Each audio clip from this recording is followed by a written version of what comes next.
There were few witnesses to the accident, but they all unanimously decided that the child needed to be taken to the hospital first, and that the girl was simply tired of living. Margot didn't expect gratitude for saving the child, but the fact that she was left to die in the roadway just because she looked unpresentable was too much. The girl is unemployed, and no one saw any nobility in her actions. They considered it an attempt to commit suicide, especially since the issue of paying for treatment arose.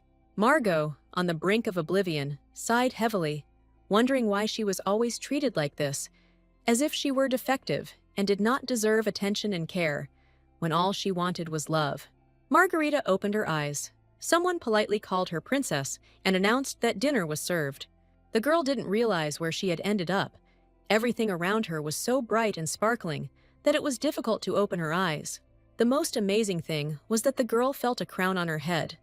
It felt like it was gold and was attached to her hair with carefully pinned hairpins. Margot felt like a real princess in a charming dress, crown, hairdo, manicure, makeup, and everything that goes with it. The caring voice of a smiling maid announced that a special treat had been prepared for Her Highness, her favorite sweet buns. The girl sat down at a table beautifully set for breakfast, with a hot coffee pot and a dozen different types of dessert, and thanked the maid for her care. Has Margot's dream really come true, and she has finally found a caring and loving family, where happiness, peace, and joy await her? Margot reached for the bun with her fork, ready to bite into its rosy side. But the bun began to shake and turned into something strange. The bun developed eyes, a mouth, and a nasty mustache, and in a nasty, rude voice, the bun declared to Margot that whoever doesn't work doesn't eat. The werewolf bun pulled a broom, mop, and rag out of thin air and declared that Margot was a lazy person and that if she wanted to eat, she should clean first. The girl objected. She was a princess and needed to be pampered and cherished, but the bun declared that Margot should first wipe the dust and then scrub the floors everywhere. The nasty bun only became angry at the girl's timid objections and declared that Margot should move faster, otherwise she wouldn't get a stale crust. The girl got angry and fell out of bed. It was only a dream, but look how much it resembled her real life. The bun was exactly like her owner. What upset Margot most was that the nasty bun in her dream had overturned the table, and so much delicious food had been wasted. Margot found herself 2 years ago in the world of a romantic fantasy book, the contents of which she barely remembered. An orphan again, now 9 years old. The morning of the new day did not promise anything, but the girl did not know that a brilliant aristocrat had arrived for her soul in the hole where she worked for food and shelter. Margosha noticed that the owner was polite and obsequious to the visitor, but she could not understand what such a high-born nobleman was doing in this hole. The girl knew perfectly well that the aristocrats did not care about the common people. This was the Empire of Barbados, and there was a huge gap between the rich and the poor. Margot immediately forgot about the visitor. There were too many things to do, several rooms still to clean, and then laundry and helping in the kitchen. What kind of nobles were they? The girl was outraged that she worked 15 hours a day for her master, the mustachioed bun, but should be grateful to him for food and shelter.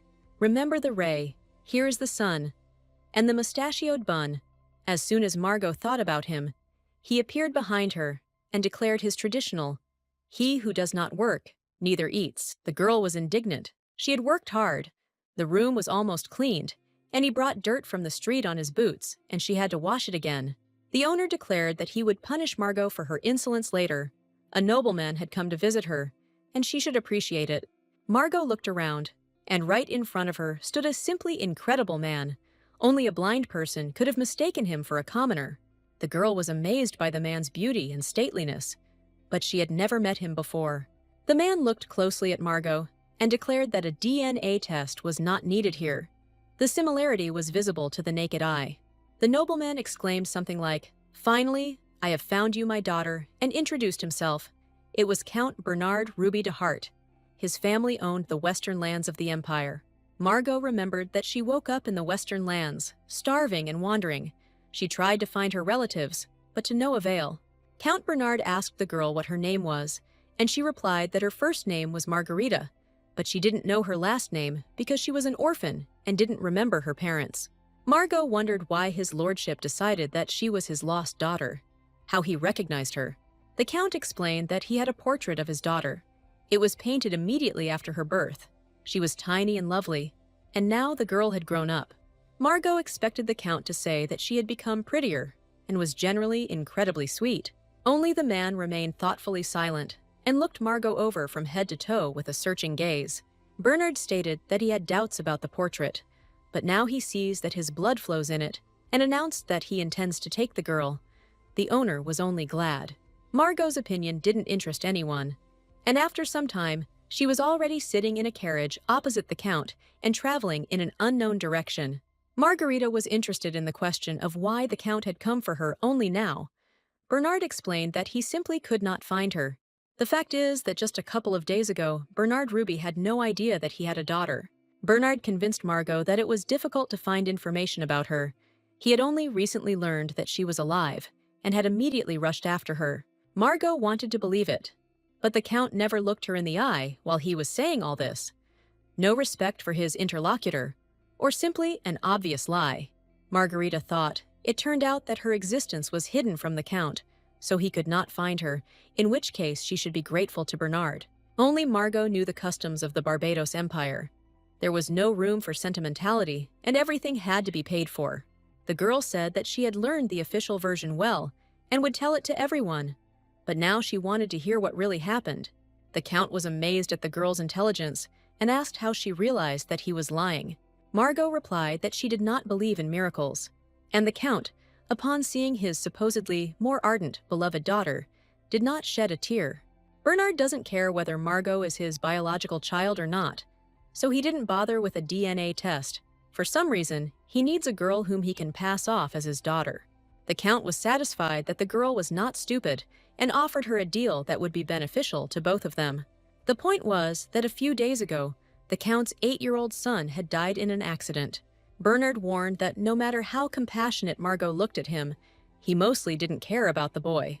The girl assumed that deep down the Count was hurt, but Bernard replied indifferently that he was not at all upset. He could easily find a new one. His age allowed it. Margot was indignant. The Count was surprisingly calm for a man who had lost a child and did not at all look like a grieving father. Bernard chuckled. Margot speaks exactly as his father, the head of the Hart family, stated. Since Bernard does not have a drop of humanity, he is unworthy of being his successor. Bernard's father believed that a man who did not care about his son's death should not be allowed to rule over others. He would never become a worthy ruler. While talking, Count Bernard and Margot arrived at the de Hart mansion. It was time to get out of the carriage. Bernard explained that his father had set a condition.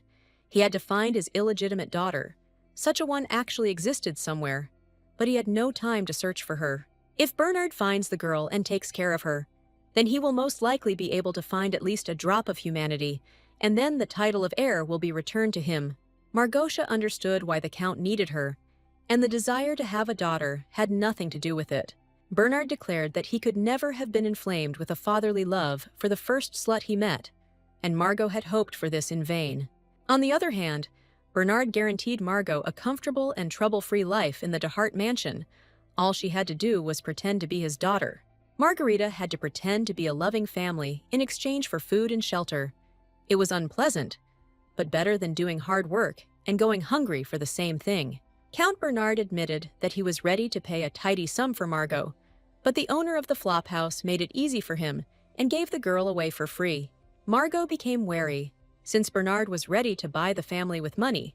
Then as soon as she became useless, he could easily get rid of the unwanted daughter. By and large, the girl didn't care.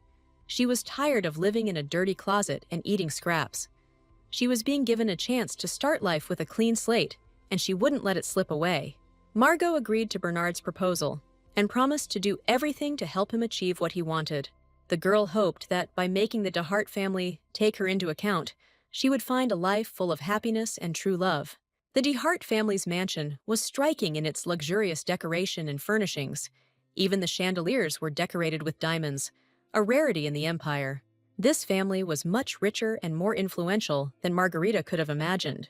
Servants lined up on both sides of the hallway. They had been warned of the new mistress's arrival. The girl saw no difference in their beautiful and smiling faces. Margot expected a lot, but reality surpassed all her fantasies. Unbelievably, even the servants were chosen with outstanding appearance. Bernard stated that his office was on the third floor, the far door on the right, and expressed hope that Margot would be able to find it without difficulty. Count Bernard entrusted the care of the girl and her appearance to two servant girls and ordered that Margot be brought into proper appearance for dinner. The maids didn't show any concern and promised to complete the task on time.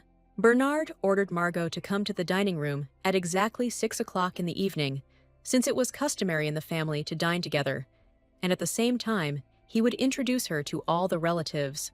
Margosha put on a captivating smile. She pretended that she was happy with everything and would do everything.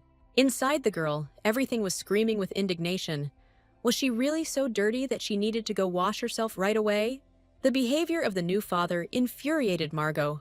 Although she was ready to admit that his orders made sense, the girl definitely did not smell like flowers. The maids decided that it would be difficult for them to cope in such a short time, so Margot had to follow a whole group of girls. Based on her limited but complex life experience, Margarita divided the inhabitants of Barbados into two types. The first type consisted of people who were indifferent, cold, and rude to others, like Margot's former owner. The second type consisted of people capable of ostentatious kindness for the sake of their own self-interest. The girl classified all the local servants as such people.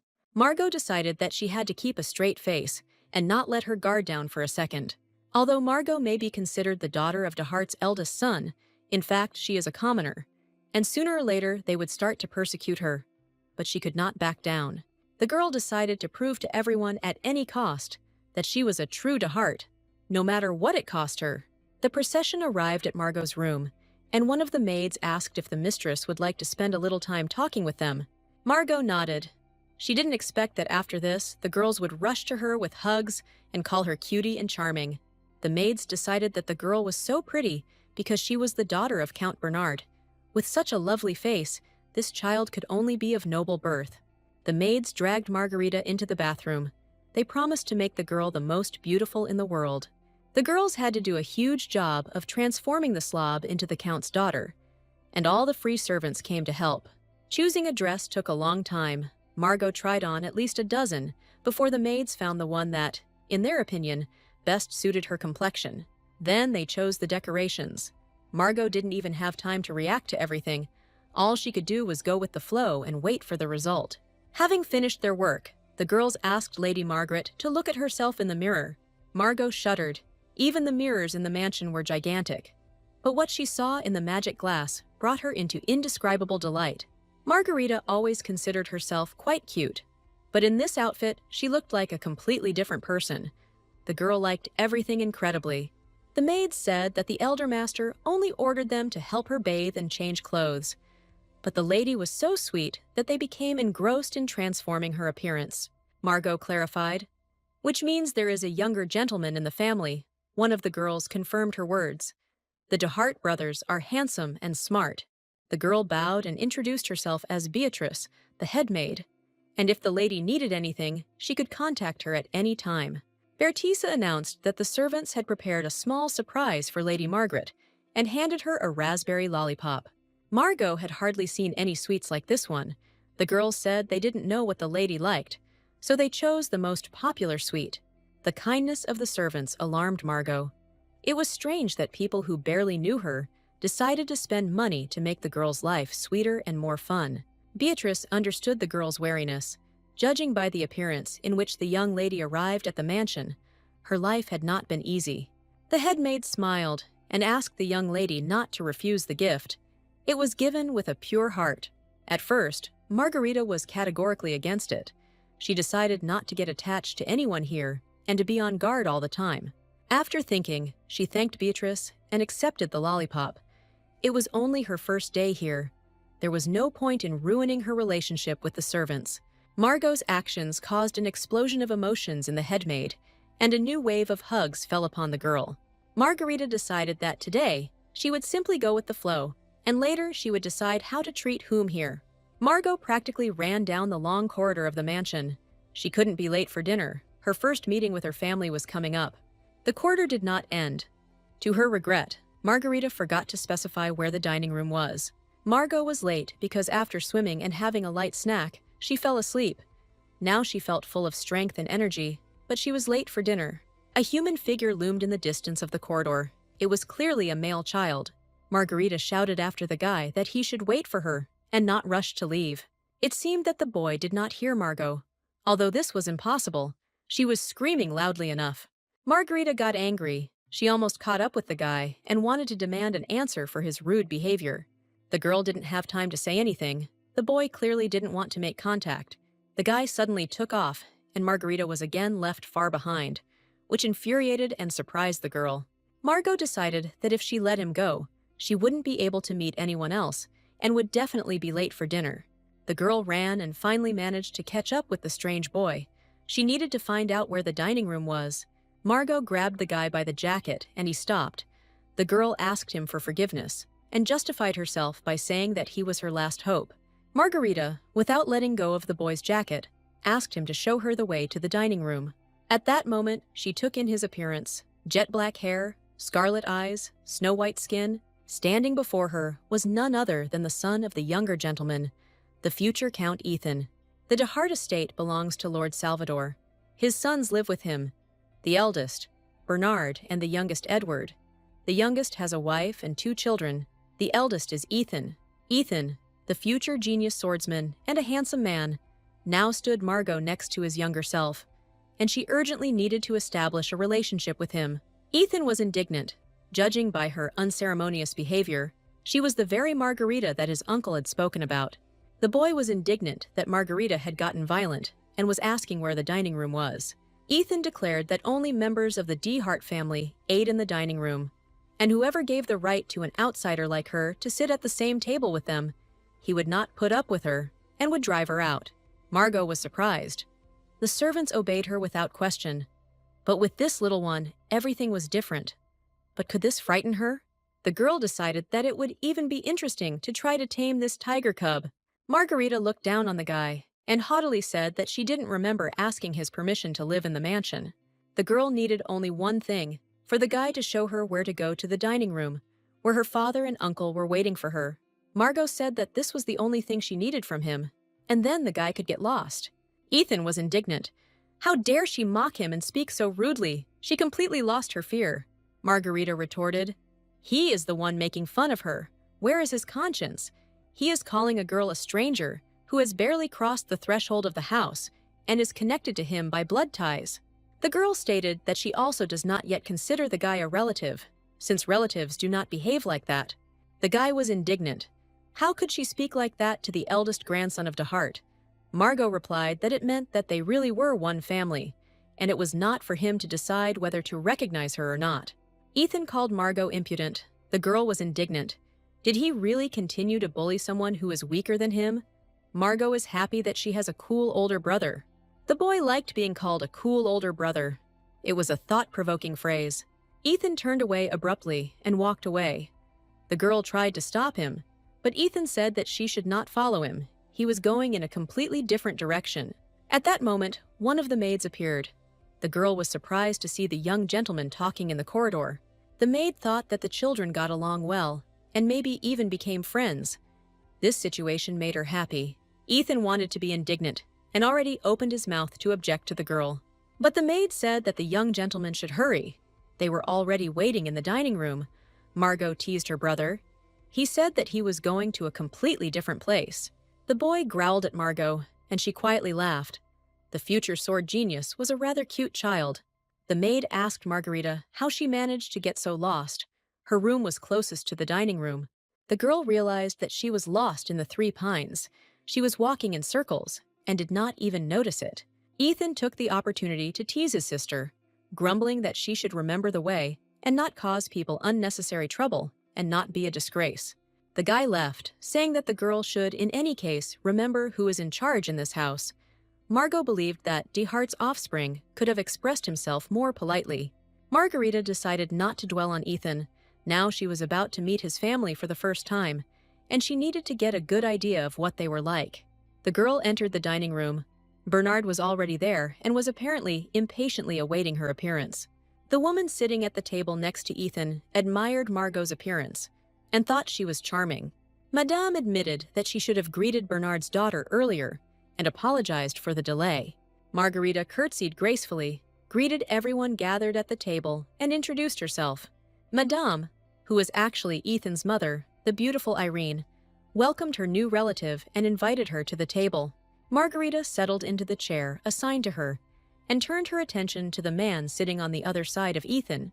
It was Ethan's father and Bernard's younger brother, Edward DeHart, who didn't even consider it necessary to look at Margaret.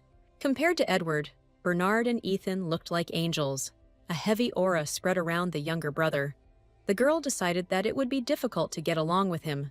Irene asked how old Lady Margot was, and the girl was initially glad that at least someone was keeping up the conversation in this tense atmosphere. But Margot's joy immediately vanished. She realized that she didn't know the correct answer to this question. Bernard looked meaningfully at Margarita. It seemed he himself had no idea how old his lost daughter might be. Margot decided to state her age as 9 years old, which greatly surprised Ethan. The boy burst into an angry tirade. This girl, 2 years younger than him, dared to behave so brazenly towards him. The boy's father's reaction to his tirade was immediate. Edward quietly but firmly said only his son's name, and a dead silence fell over the dining room. Edward apologized to everyone for his offspring's rude behavior and immediately announced that Ethan would have to run 20 extra laps tomorrow as punishment. Margarita realized that there was no warmth between father and son. They were separated from each other by an icy wall. This was the true face of this family. The boy sat silently at the table. His appetite had disappeared, and he was only serving out the time required by etiquette. Margarita, unlike Ethan, ate willingly, but realized that the fact of being born into a noble family is not a guarantee of happiness. This made her uncomfortable. The next morning was cozy. Margot decided that she had been too nervous yesterday, but she had grasped the main point of the events. Margot decided that in order to be accepted into this mansion, she needed to make the whole family happy and not think only about herself. The girl decided that she needed to start with her eldest grandson, Ethan, especially since she had already had the opportunity to do so this morning.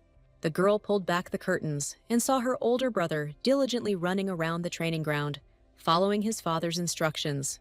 These were the same 20 extra laps that Edward forced the guy to run. Apparently, the Hart family was not one to throw words to the wind. They kept their promises. Margarita decided that Ethan could use some more love from his own relatives, and she could help him with that. Ethan had easily completed the required laps and was now easily completing the extra ones when he suddenly heard a girl's voice calling his name.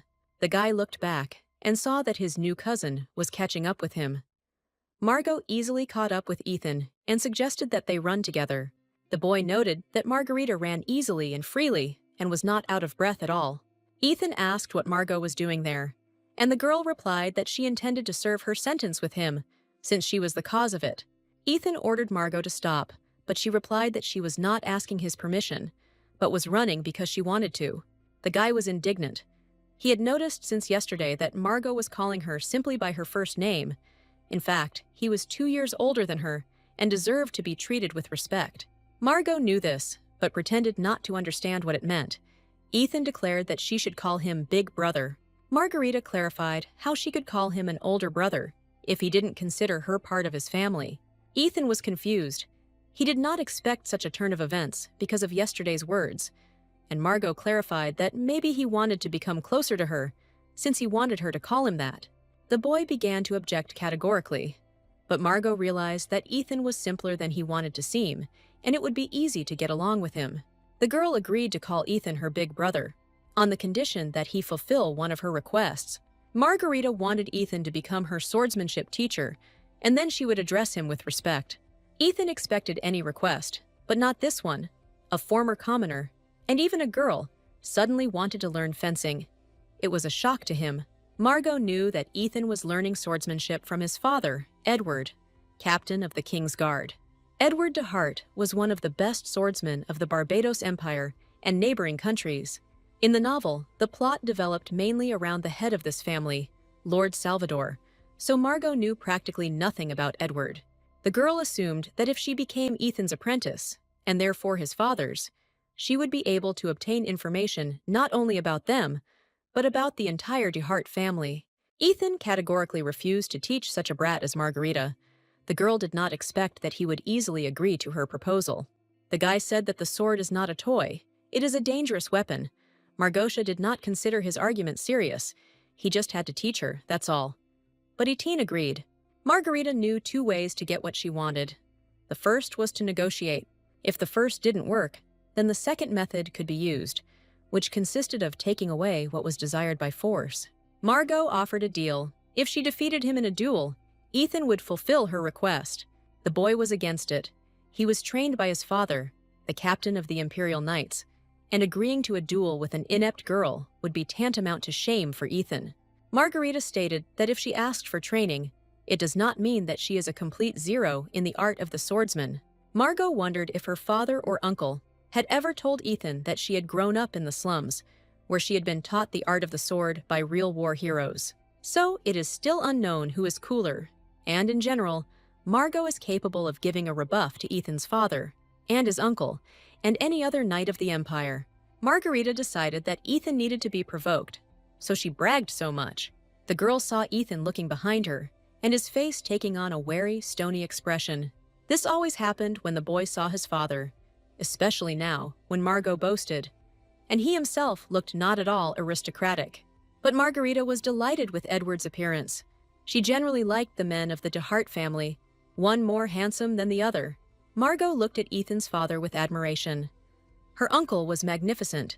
Even in his coldness, he inspired admiration. Edward looked at the girl with cold contempt. Margot decided that he had heard everything, and her aristocratic life would end right now. Margarita shifted awkwardly from foot to foot. Her boastful speech could cost her dearly.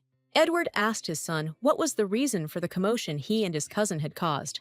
The younger Count de Hart looked menacing, but remained stunningly handsome, and this beauty gave Margaret courage.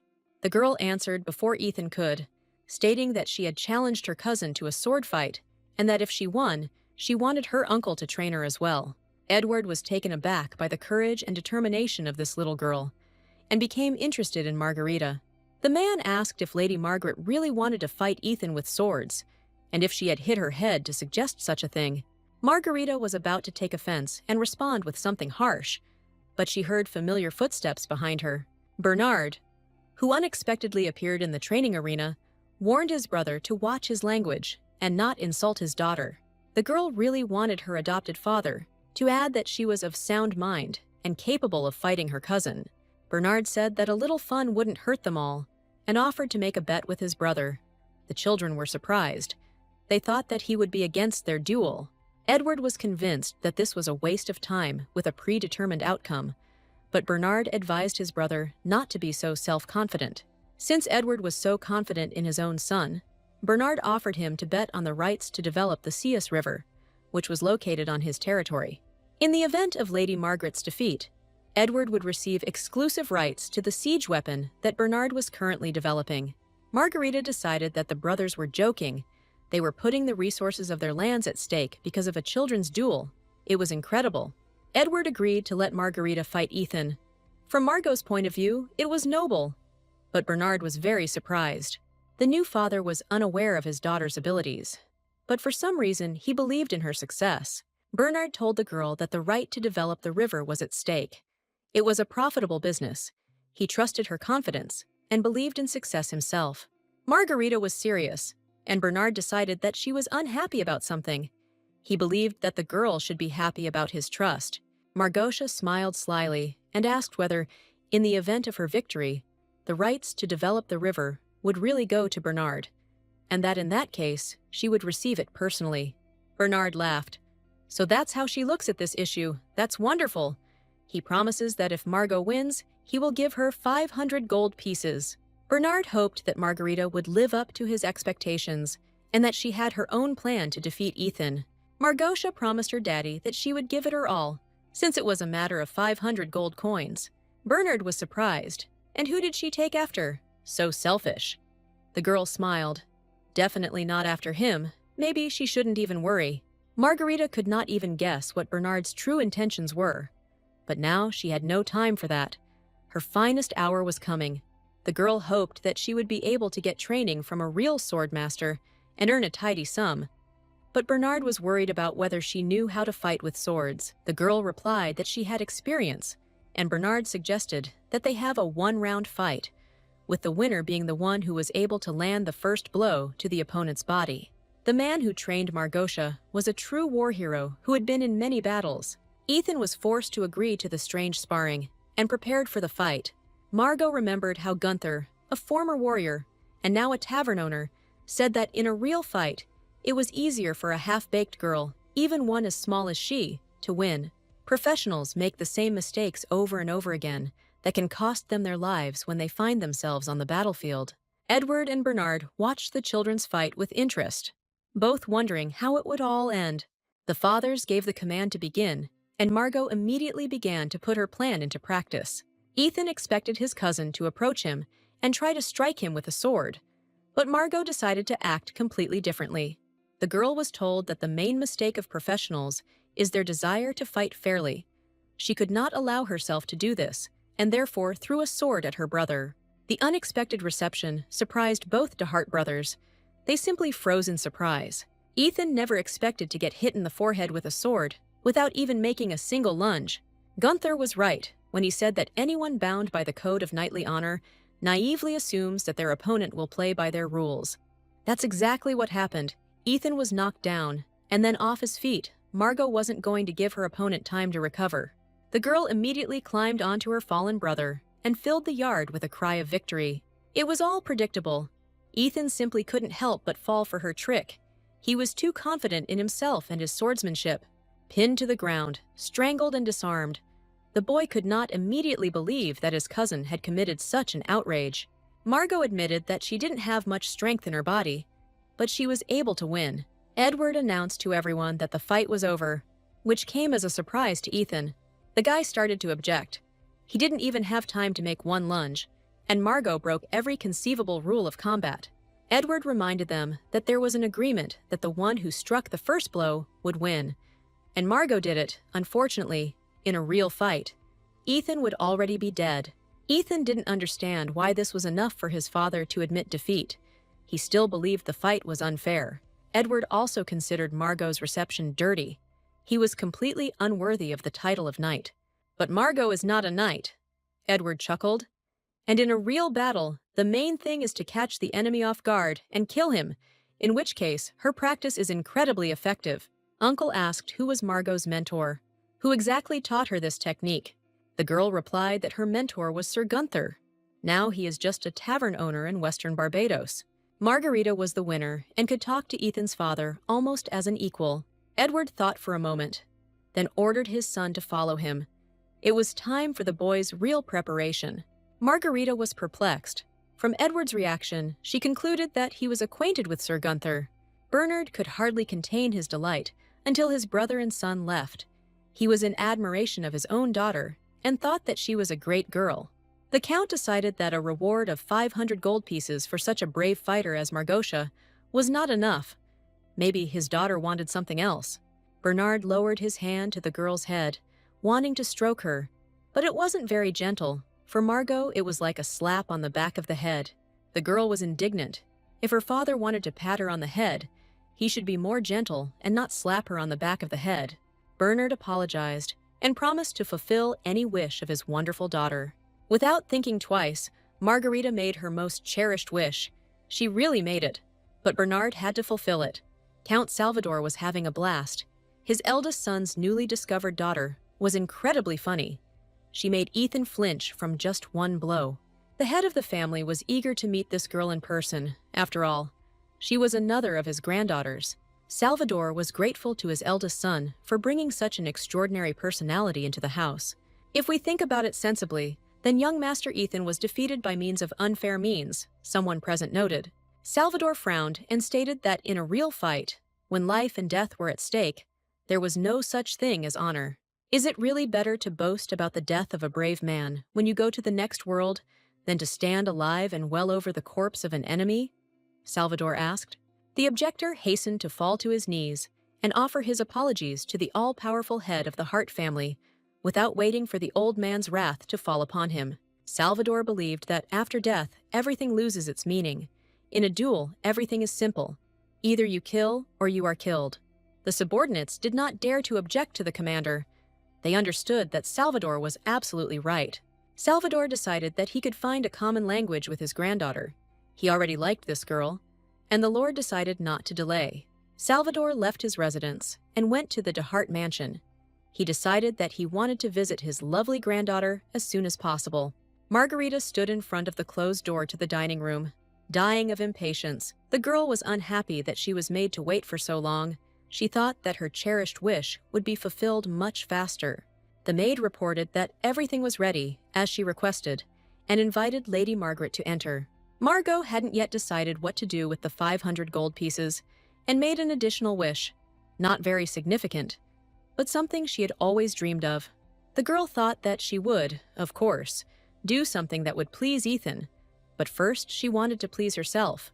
And to her delight, 100 strawberry chocolate desserts, prepared according to different recipes, were displayed on the table in front of Margot. It was her sweet dream. Each dessert had its own unique taste and was prepared in a local kitchen by the hands of a true professional. Count Bernard was a man of his word and fulfilled the girl's cherished wish. It was exactly what she wanted. It was time to test how skilled the DeHart mansion's pastry chef was, which Margot quickly did. Suddenly, the girl fell from her chair, which frightened her maids, and the girls became terribly alarmed. The young lady is feeling unwell. Are the desserts poisoned, or is she suffering from indigestion from eating too many sweets? Should they call a doctor? Margot announced that everything was fine. She had simply fainted for a moment from the divine taste of one of the desserts and asked the girls for forgiveness for it. The maids asked not to frighten them like that again. They decided to leave the lady alone with her happiness and wished to enjoy the treat in no hurry. The maid girls came to the sad conclusion that if the lady was so happy with ordinary desserts, then her life had not been sweet at all. Margarita was left alone with her dream. Devouring sweets, she reasoned. From the very first day of her stay in the mansion, she was on pins and needles, but at night she slept soundly.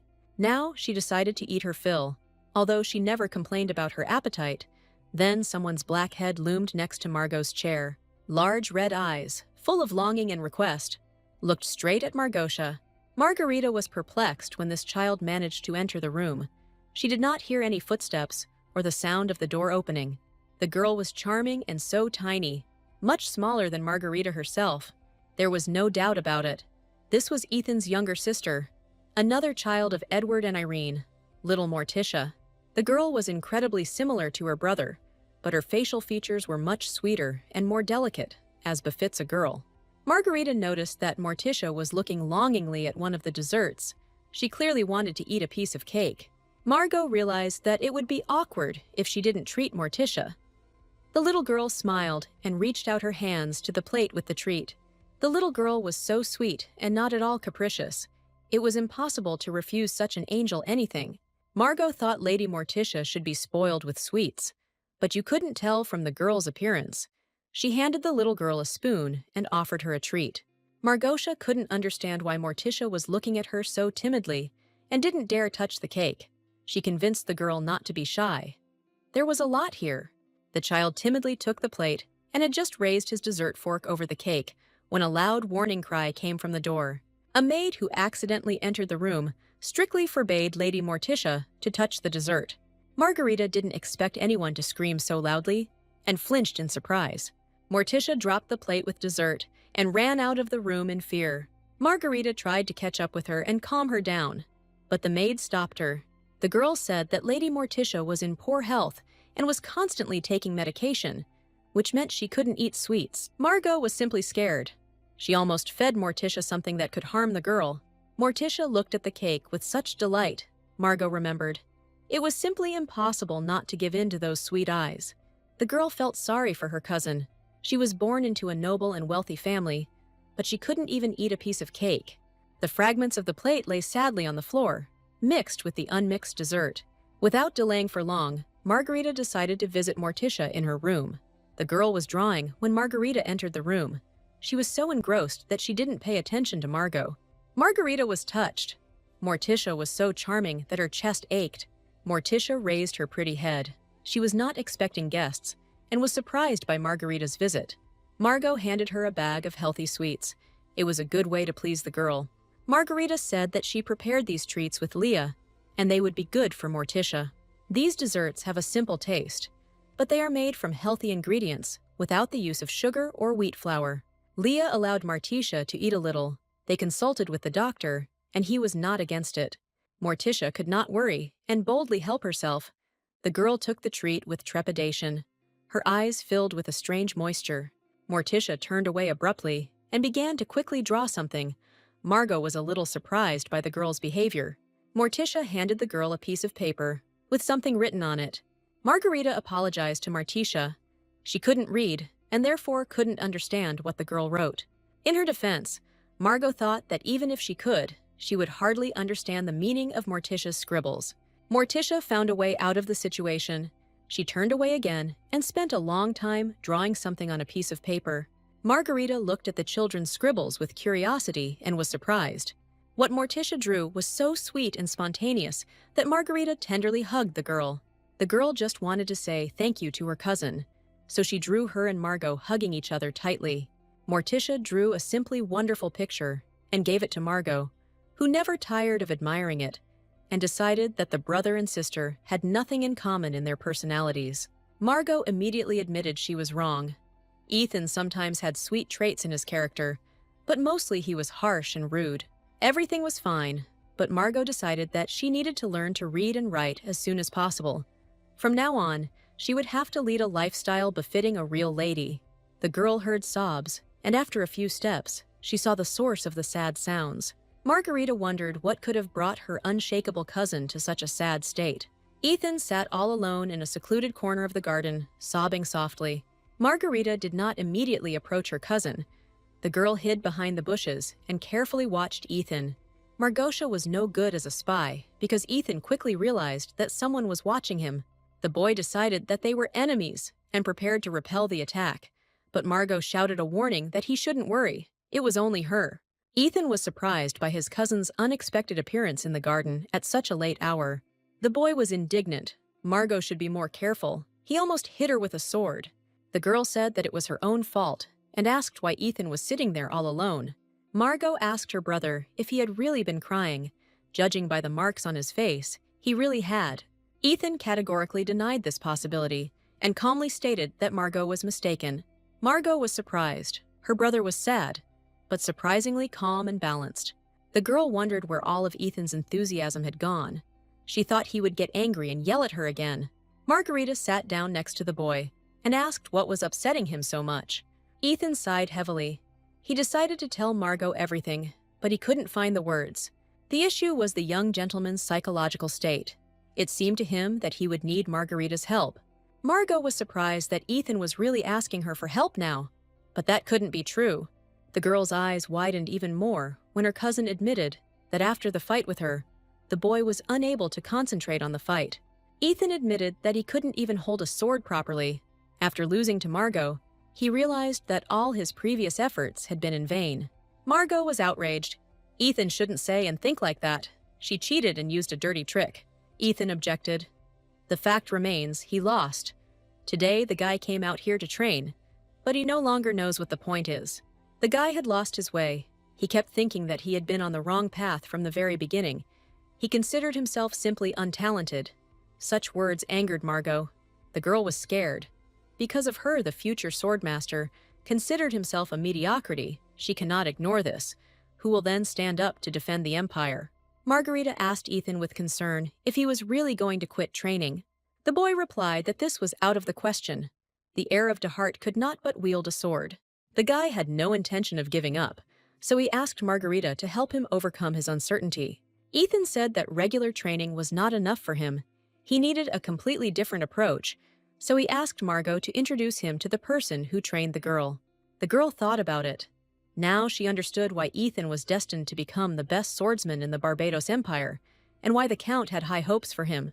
This guy is so tenacious that he will undoubtedly become the greatest blade master in all of Barbados.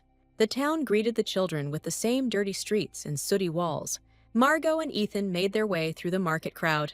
No one paid any attention to the children, and there was always the danger that they would be trampled. Ethan felt uncomfortable. and when he accidentally fell a little behind Margot, he became completely confused. The girl was surprised why her cousin was stuck in the middle of the street, and even loudly shouting her name when he himself was no more than 5 steps behind. The guy was angry. Firstly, he told Margot to call him Big Brother. And why did they put on these rags? Because of them, he can hardly see where to go. Margot was indignant. Her cousin was completely stupid. If children of noble birth were noticed in this hole, unaccompanied, they would become a target for bandits. The girl advised her brother to wrap himself up better, so that his noble features would not be recognized in the crowd. Ethan became indignant and wanted to hit the girl, but Margot deftly intercepted his hand and told him to calm down and not act like a little child. The guy realized that he was wrong. He himself begged Margot to help him, and now he lost his composure and shamefully trudged after his cousin. The girl reassured her brother that they would arrive soon. The place they needed was located just beyond this block, but an unexpected meeting could disrupt all the boys' plans. Right in front of them, boys from a local gang appeared. The leader recognized the boy as the Count's son and intended to pinch the aristocrat. Ethan told Margot that they had been discovered, and the girl couldn't understand how this could have happened. The guy told Margot to step aside. He decided that he could deal with these guys himself. Ethan found that he had lost his wooden sword, his only weapon, and with the bandits approaching, the leader became curious about what these brats were whispering about. The guy decided that they had only one way out. Margot had to run away. But the girl objected that she couldn't leave her unarmed brother alone. Ethan stated that Margot shouldn't worry about him. She needed to escape while he distracted them. Then she could bring help to him. Margarita understood her brother's plan and ran away, wishing her cousin to survive.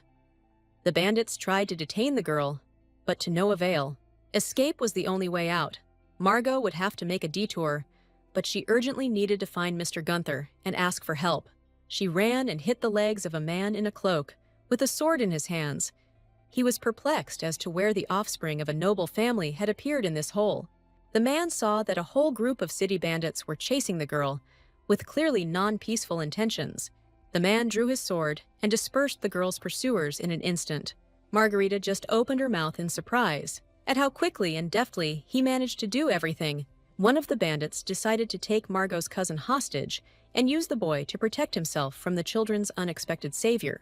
The man declared that he had already warned these guys more than once not to touch children, even if they were aristocrats 3 times over.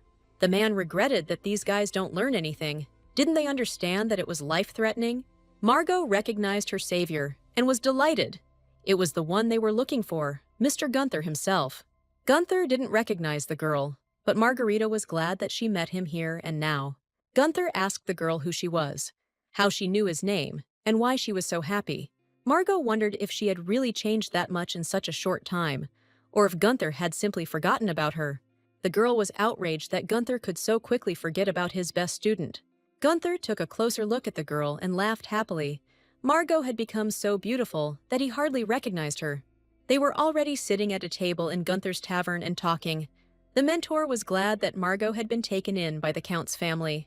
Gunther joked about what Margot was doing here, or whether she had already been kicked out. The girl had such a character that not everyone could stand it. Margarita didn't react to Gunther's joke. The girl introduced her cousin to the mentor, saying that his name was Ethan. She wanted to explain why they came. Ethan interrupted the girl and asked Gunther to teach him how to use a sword. Margarita was indignant. Ethan shouldn't have declared his intentions so openly. Gunther asked if the boy really came to the city just to become Gunther's student. He guessed that he had been training for a long time. The tavern owner said that his services were expensive. Could the young gentleman afford it? Margot was sure that Ethan had money. He was the son of rich parents. However, the conversation about payment caused confusion and bewilderment on the boy's face, and Margot realized that the guy didn't have a penny. Margot asked Ethan where all his pocket money went, or if he was one of those people who spend it all at once. Ethan replied that he was almost never given cash. His parents bought everything he needed, and he lived without thinking about money. Margarita didn't know what to do with them. She had no savings, except for the 500 gold coins she had shaken out of Bernard for defeating Ethan. This money was supposed to be enough to pay for Gunther's services. Margot gave it to Ethan, but made him promise that he would someday repay her debt. Gunther decided that since Margot was paying out of her own pocket, He would give Ethan a discount and charge him only 500 gold pieces. Margarita was glad that she would have at least a few gold coins left, but disappointment came as soon as she heard the amount named. Gunther named a sum equal to all her savings, and now the girl again had 0 gold coins in her pocket. The tavern owner took a closer look at Ethan and decided that he reminded him of someone. Margot clarified that Gunther was also acquainted with Lord Edward de Hart. Gunther got angry as soon as he heard the name of Ethan's father and asked Margot how she knew this nasty guy. Margot answered honestly that Lord Edward was her uncle and Ethan's father. She had no intention of hiding anything from her mentor. The girl wondered if Mr. Gunther really didn't know that Count Edward was a member of the de Hart family and the youngest son of Lord Salvador. Gunther said that he met Edward on the battlefield, and their titles don't matter. The children listened to Gunther's story. It turned out that Edward had used Gunther as bait to break into the enemy camp and left him to die without help. The tavern owner got angry. The scar on his face appeared due to the fault of Ethan's father, and he was his senior in rank at the time. Gunther believed that Edward was lucky that they had won that day. Otherwise, he would not have escaped punishment. The tavern owner said that, despite the fact that Edward is usually unusually calm, the sight of blood simply blows his mind. Then this guy goes crazy and starts doing inexplicable things. Gunther warned Margot that whatever she did, she should try not to bleed in front of Edward de Hart. The girl was surprised by the unexpected revelations about her new relative. Since the girl paid everything at once, the former mentor decided to give her a bonus and tell her about her new uncle's weak spot. Margot was glad to hear this information. It would be useful to her for survival in the de Hart family mansion. The children were wary, expecting to hear something scary. But it turned out that Ethan's father's main weakness was that he was partial to everything cute. This was the most important and most terrible secret of the man, whom those around him considered the Ice Count. The children made the return journey to the mansion in a creaking cart belonging to one of the peasants returning from the city. Margot was glad that Sir Gunther had left them just enough money for the journey home. The girl couldn't believe it. Uncle Edward loved everything cute. It didn't fit in her head. It turned out that it was still possible to get along with him. However, Margot had not yet become particularly close to her biological father. Ethan objected. It seemed to him that Bernard treated Margot warmly. The girl asked if her father really liked her, and why Ethan decided so. The boy replied that his intuition told him that his uncle was more gentle with Margot than with other people. Bernard is usually strict with children, but Margot allowed them to learn the art of the sword, and not everyone is allowed to do that. Margot assumed that he was simply using her for the rights to the waterway, and that she had entered into this deal for the reward. Ethan objected. It's not that. It's just that his uncle himself doesn't realize how he feels about Margarita. Bernard is not the type to make risky deals, and a deal that trades gun control rights for waterway rights is not an equal one. That's why Ethan's father agreed to this duel. He understood perfectly well that if his son won, he would be the clear winner. Bernard didn't even give up the rights to the siege weapons to the royal family, and then he suddenly put such a thing on the line in a children's duel. It was simply unthinkable. Ethan assumed that Bernard wanted to give Marguerite a chance to prove herself, which she used brilliantly. Margarita remembered the pride Bernard had looked at her with when she had defeated Ethan. The boy envied his cousin. Her father believes in her, and this is incredible luck. Ethan believed that everything in his life was different. His own father only instructed him or punished him. Margot remembered how distant Ethan's father had seemed from his family and children at dinner, how indifferent he had been to his son. The girl was annoyed that even though Ethan was a future master of the blade, he was now just an 11-year-old boy who longed for his parents' love and approval. Margot told Ethan that his courage and resourcefulness today amazed her. Her uncle knew about his son's merits, which is why he placed such a big bet on him. The boy agreed with Margot. Perhaps he was simply prejudiced against his father, but in reality, he just wanted Ethan to grow up to be a strong man. After such a pleasant conversation, the children reached the de Hart mansion and wanted to quietly return to their rooms. Margarita was in a hurry. It was late. She slipped away without permission, so Leah is probably furious. The girl suggested to her cousin to hurry, otherwise they would have to tell everything to their father and uncle.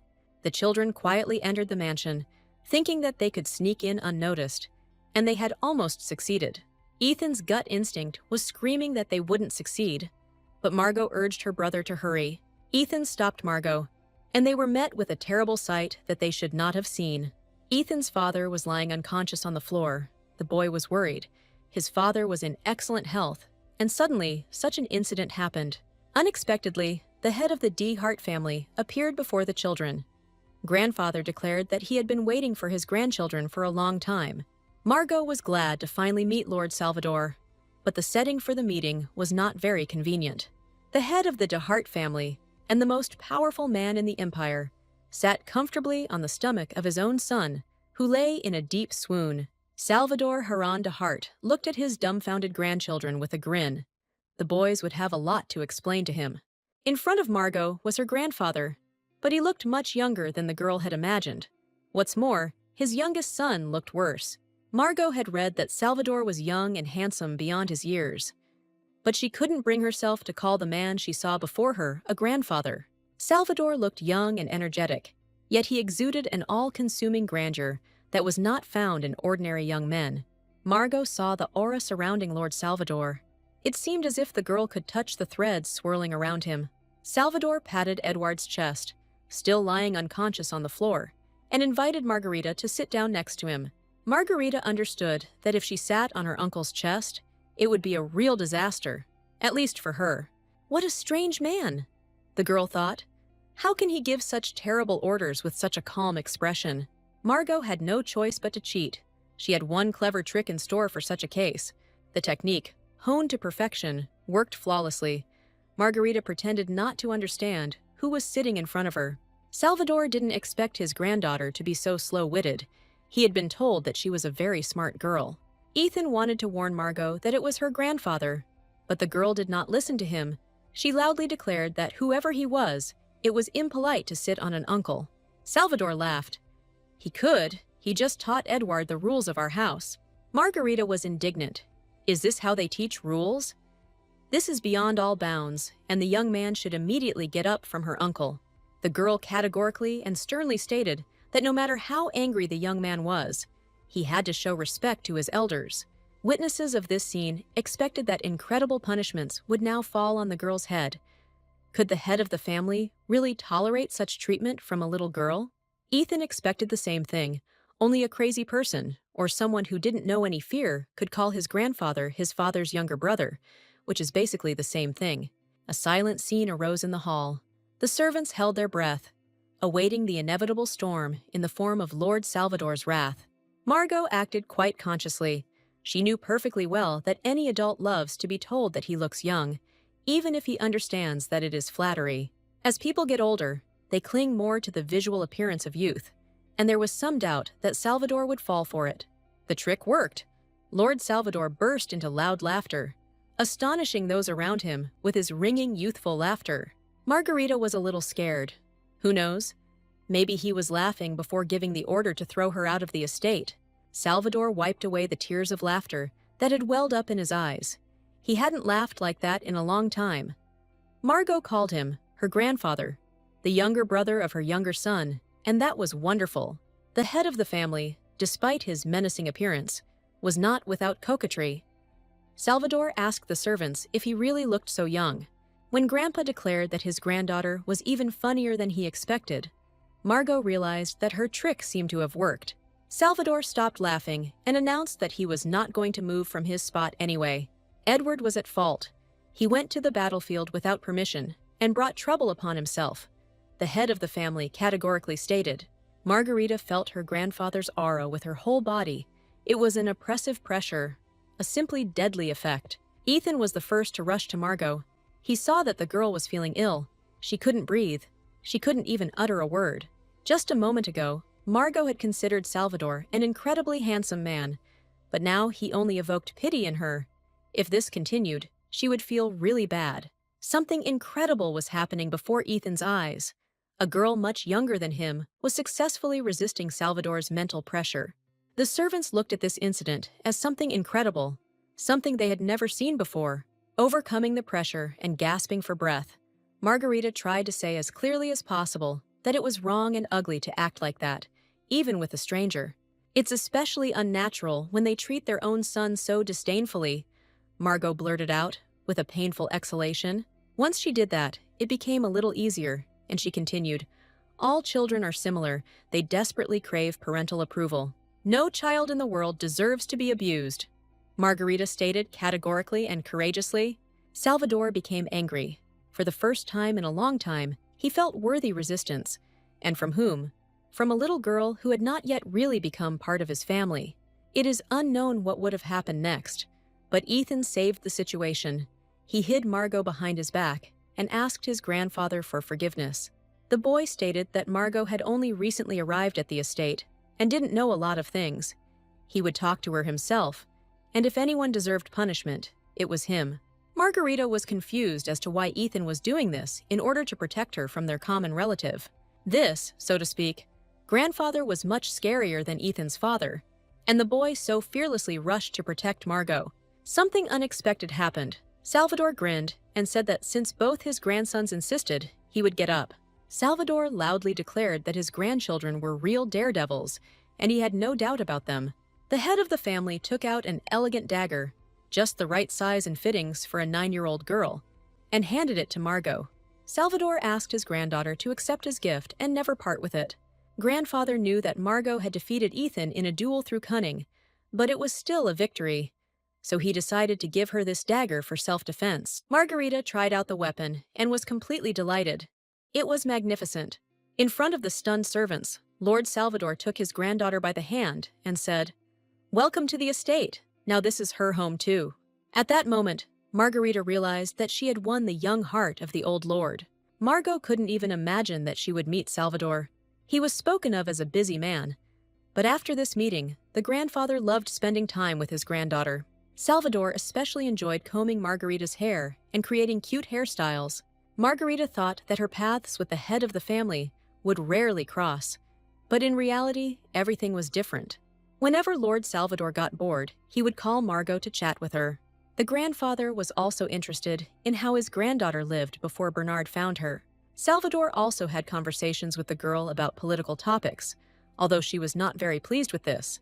One day, my grandfather reported that the emperor had requested troops from the Hart family for the war against Babylon. But things were not going well at the front. Margot wondered if there was any point in sending troops where defeat was inevitable. They were simply sending people to certain death. Salvador agreed with his granddaughter, but if he refused, he would incur the wrath of the imperial family and asked the girl what he should do. Margarita was surprised why he was asking her such things.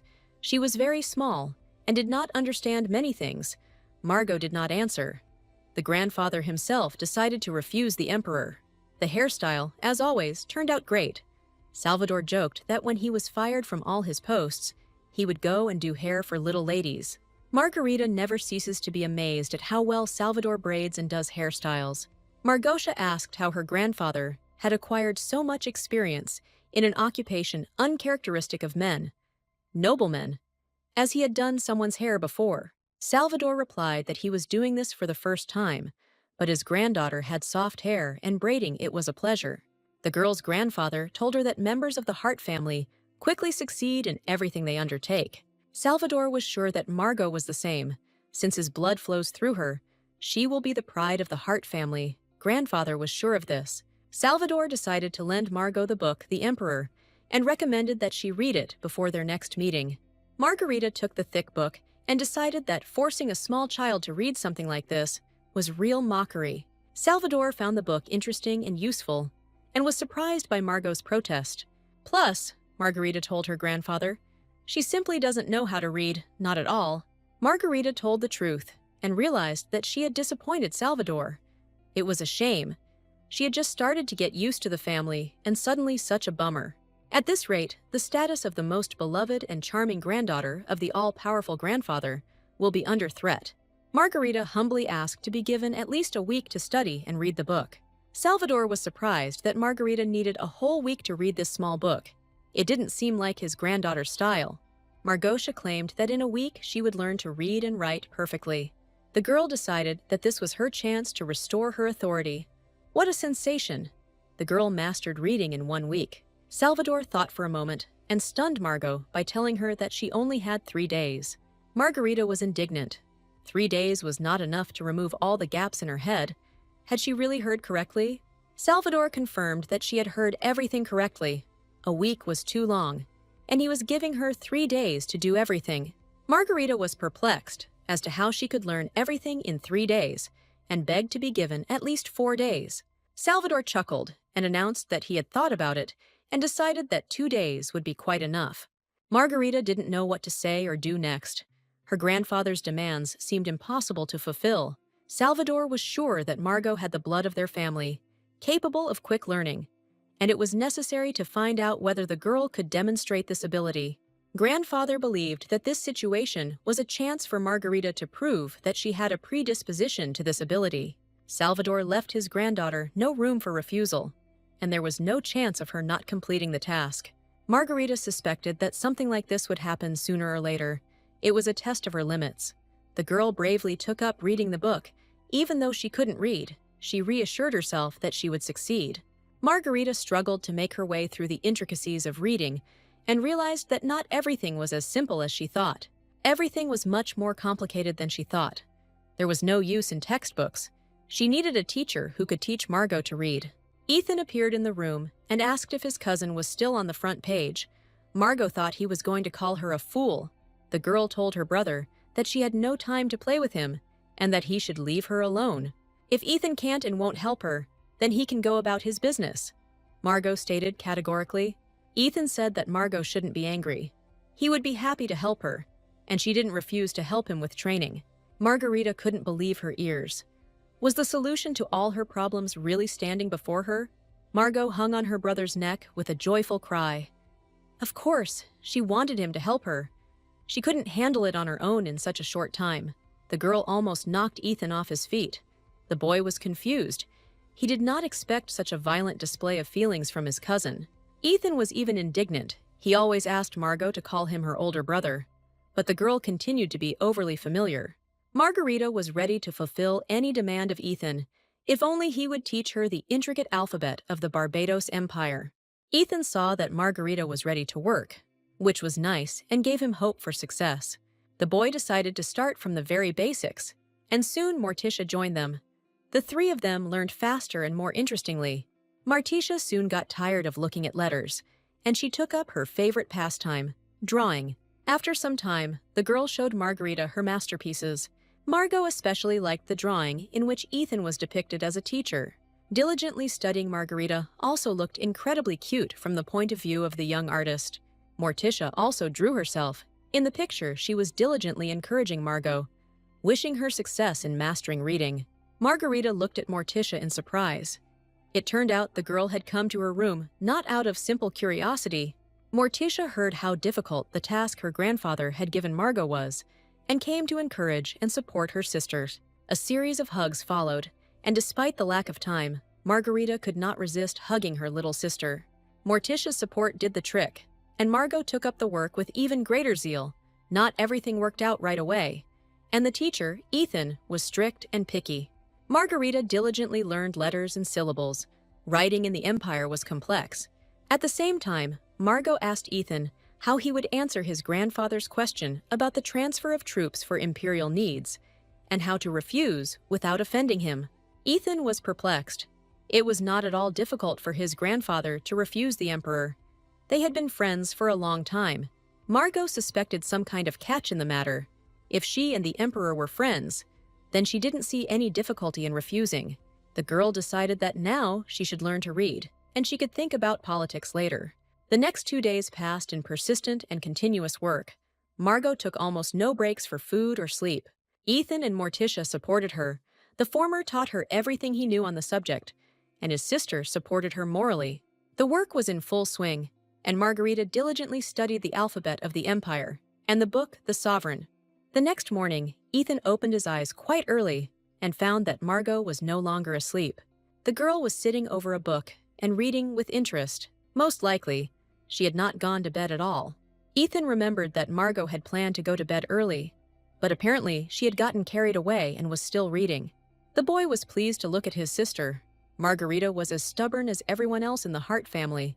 If Margot took on something, she would see it through to the end. no matter what difficulties she encountered along the way. The long-awaited day had arrived, and Lord Salvador was waiting for Margosha to evaluate her abilities and skills. Margarita had learned everything and was ready for any questions Lord Salvador might ask. At least that's what she thought. The girl assumed that her grandfather would now ask her to read an excerpt from a book or something like that. The servants, Brother Ethan and Sister Morticia, were rooting for Margot. They believed that she would cope with all the tasks brilliantly. Margarita asked her grandfather if he would be satisfied if she read him an excerpt from the book he had given her last time. Salvador replied that this was indeed the case, and the girl opened the book to a random page and began to read loudly and expressively. Not a minute had passed before the Lord stopped Margosha. It was clear that she could now read.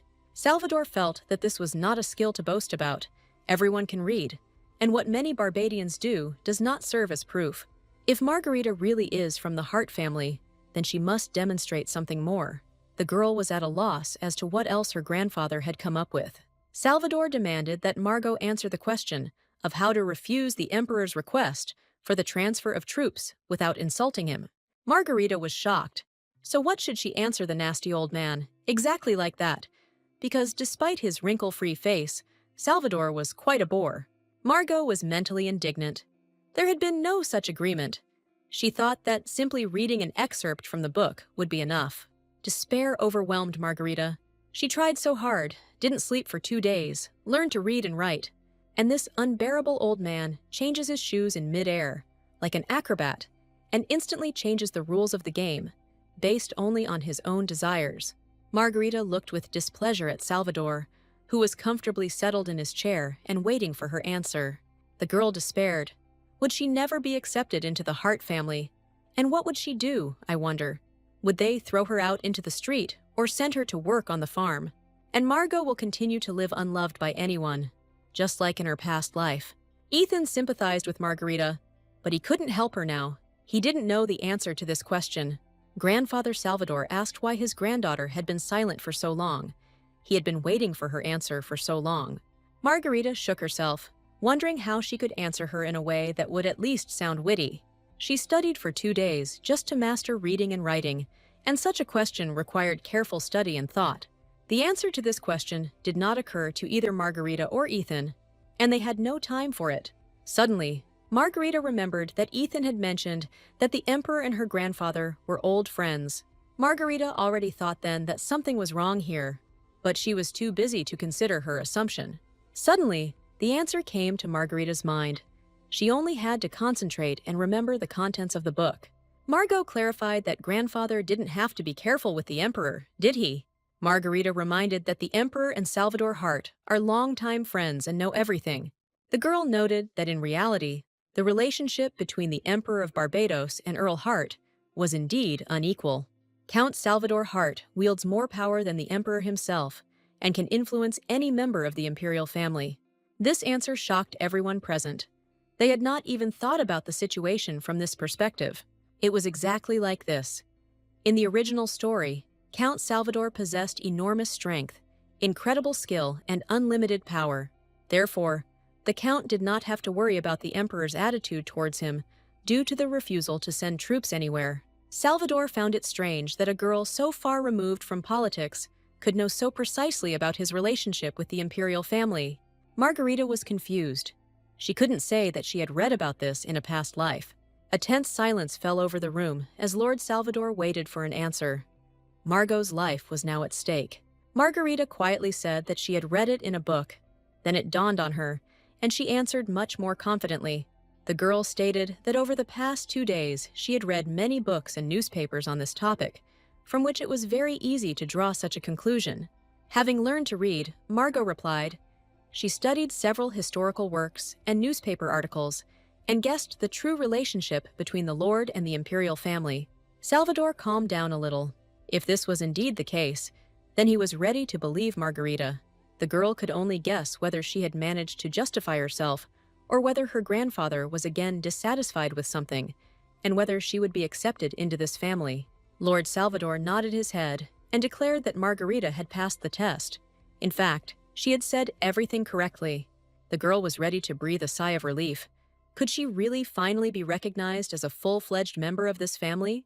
Margarita was glad that her torment would finally end, and she would be able to rest a little. Ethan, Morticia, and the servants rejoiced with her.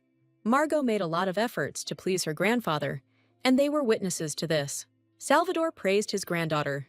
She not only mastered literacy, but also managed to read in her spare time, which was worthy of a member of the DeHart family. Margarita considered the Lord's praise well-deserved, but that made it no less pleasant to listen to her. Salvador believed that his granddaughter had worked hard and had not brought shame on her grandfather's name. Margot eagerly awaited the end of her grandfather's tirade and the final verdict of the head of the family. His desire to drag out the ending irritated her. Margarita felt like the room was floating somewhere, and her grandfather's silhouette was blurring. The girl staggered and fainted. Salvador did not expect that this could happen. He watched what was happening in surprise.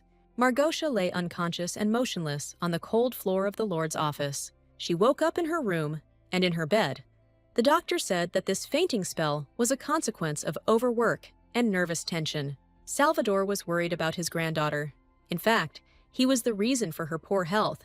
But he was told that Margot just needed to get some sleep and everything would work out. The Lord was surprised that this fragile girl coped with his difficult tasks. In fact, Salvador believed that even if Margot had only mastered literacy in a week, it would already be a huge achievement for which he was going to praise her.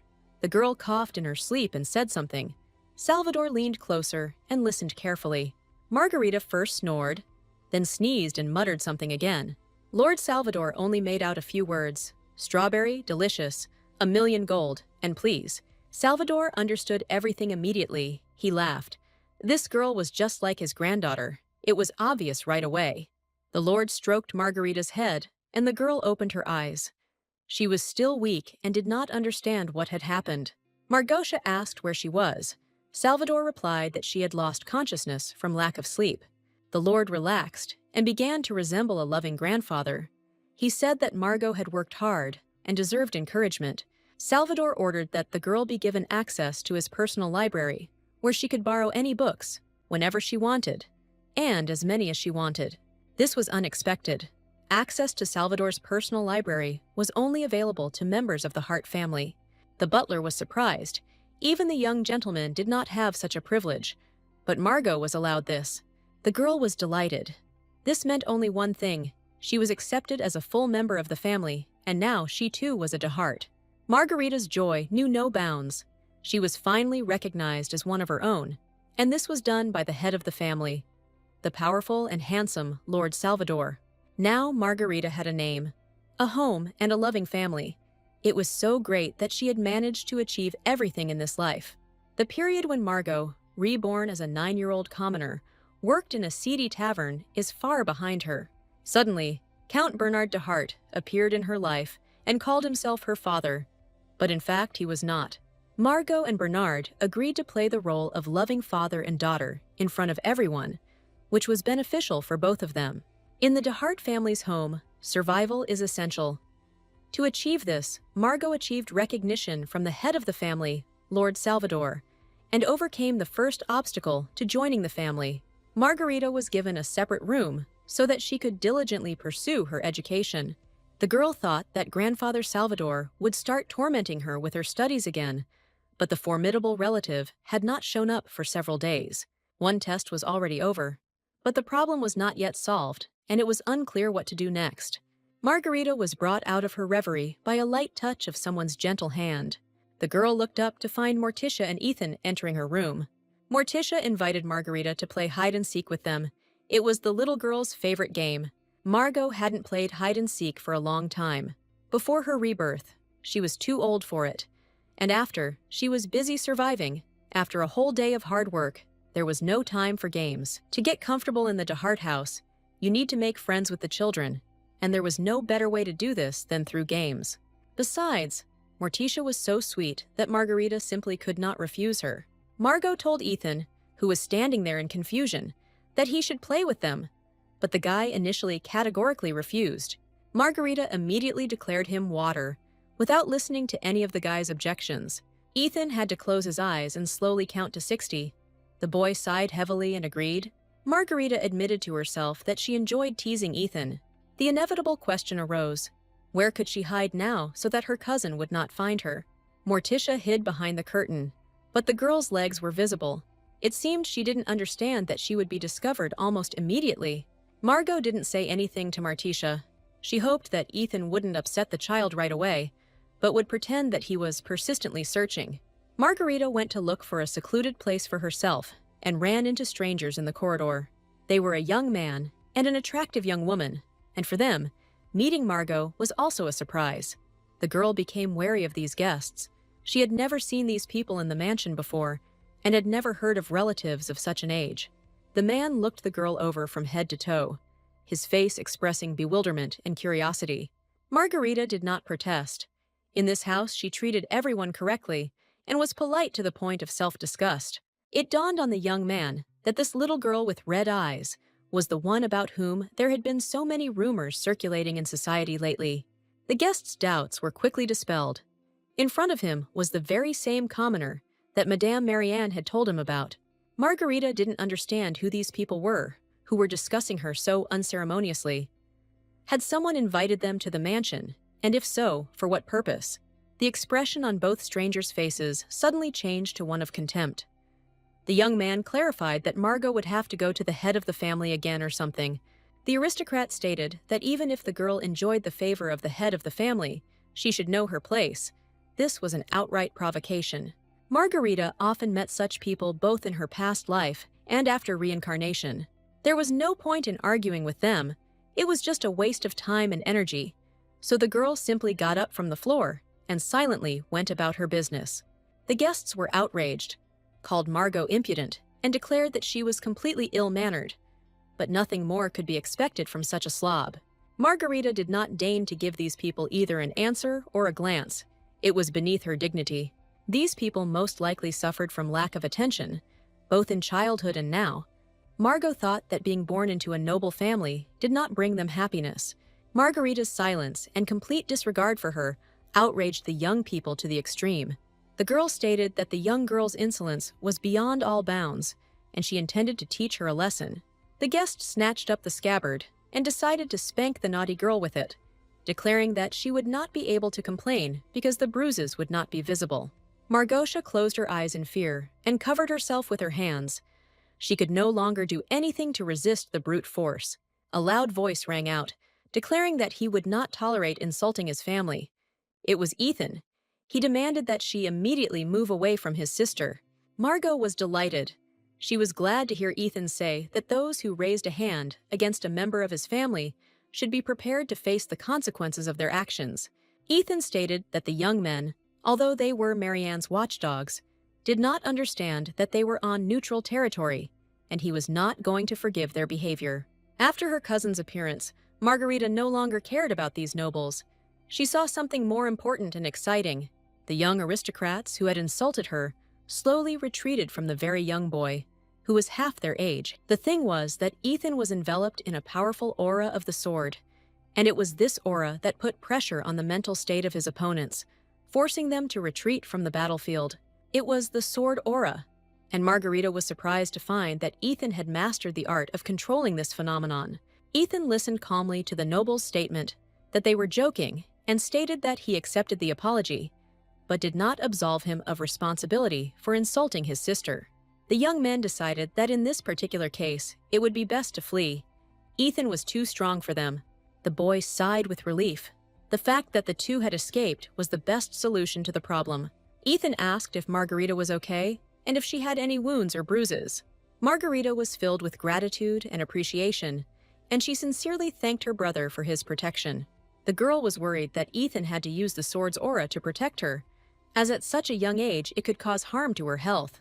Ethan didn't understand what Margot was telling him. He doesn't know how to use the sword's aura yet.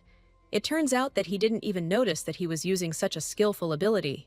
Margarita herself began to think that she had been mistaken and that she had not actually seen any aura of the sword. In fact, a small child could not have mastered such a skill. Ethan would not grow up to master the ball's aura until he was 15 years old, so Margot was most likely mistaken. Ethan was glad that everything ended peacefully and apologized to Margot for the offense. He could not even imagine that something like this could happen at his grandfather's residence. Margot asked her brother what neutral territory meant. They were talking about this mansion and the notorious battle for the inheritance. The DeHart family was different from ordinary noble families, which was cool, but it also created a whole bunch of problems. Ethan explained that the family possessed such wealth, influence, and power that it surpassed the ruling dynasty. It is only natural that many nobles would want to secure the support of the DeHart family. Grandfather never made concessions based on blood relationship. He made a point of accepting into the family only those who possessed outstanding abilities. For this reason, many of the aristocratic houses of the empire are subordinate to the DeHart family. To Margarita, all this reminded her more of a large criminal group than an aristocratic family. Only Margarita studied our own grandfather Salvador. It was quite in his spirit. Ethan could tell from Margot's expression that she was thinking something strange, and he told her that there were persistent rumors that her grandfather was planning to retire from political affairs. There are two contenders for the position of head of the family. The first is the eldest son of Salvador and Margot's father, Count Bernard Ruby DeHart. The second is Salvador's youngest son and Ethan's father, Count Edward DeHart. Grandfather's supporters split into two groups and are now secretly competing. It has gotten to the point that you can tell who supports whom just by the colors of their clothes. The conflict quickly escalated, and an unspoken but strict rule was established. The DeHart mansion was neutral territory, and duels were prohibited there. This was relevant and very important information. Margarita made her own conclusions. The girl asked why these two noblemen were so angry with her. She hadn't done anything bad to anyone. Ethan suggested that the incident was due to Margot's closeness to her grandfather, and that they were either jealous or considered her their enemy. The boy believed that, in any case, they were obliged to report what had happened to their grandfather as quickly as possible. But Margot had a different opinion, and suggested that Ethan not tell his grandfather anything about it. Margarita promised to explain everything later, but for now she asked to keep what happened a secret. Ethan wanted to ask Margot more details, but suddenly remembered Martisha. Margot was worried. In their worries, they had completely forgotten about their younger sister. Suddenly, something happened to her. She could be offended by her brother and sister. Margarita remembered that the last time she saw the girl, she was hiding under the curtain and rushed into the room. There was no Morticia near the window. The boys were upset. They needed to keep a better eye on their little sister. There was a fear that the girl had been kidnapped by those two. Ethan was sure that the kidnappers could not have gone far. Margarita was nervous and worried about Morticia. Margarita and Ethan searched for their little sister all over the estate. They called the girl loudly, but it was all in vain. Margot was almost in tears. If those bastards wanted revenge, it would have been better if they had taken it out on her, and Martisha would have been in no danger. Ethan asked his sister not to blame herself in vain. Suddenly, the guy remembered something important and asked Margarita to follow him. Sometime later, Margot and Ethan were in Marguerite's bedroom, and there was something covered with a blanket on the bed. The children lifted the blanket and saw Morticia sleeping peacefully underneath it. She had waited so long to be found that she had fallen asleep. The children's joy knew no bounds. Their little sister was alive and well, but Margot couldn't understand how she could have ended up here if she was hiding behind the curtain in another room. Ethan explained that she often played in this room when Margot was away, apparently not waiting to be found, crawled under the covers, and fell asleep. Margot was pleased that Morticia had been waiting for her all this time, and she was glad that her sister was okay. A series of hugs followed, but Morticia couldn't understand why Margot's eyes were wet. Margarita praised her youngest for hiding so well and promised to always protect her. Ethan watched the sisters with a smile.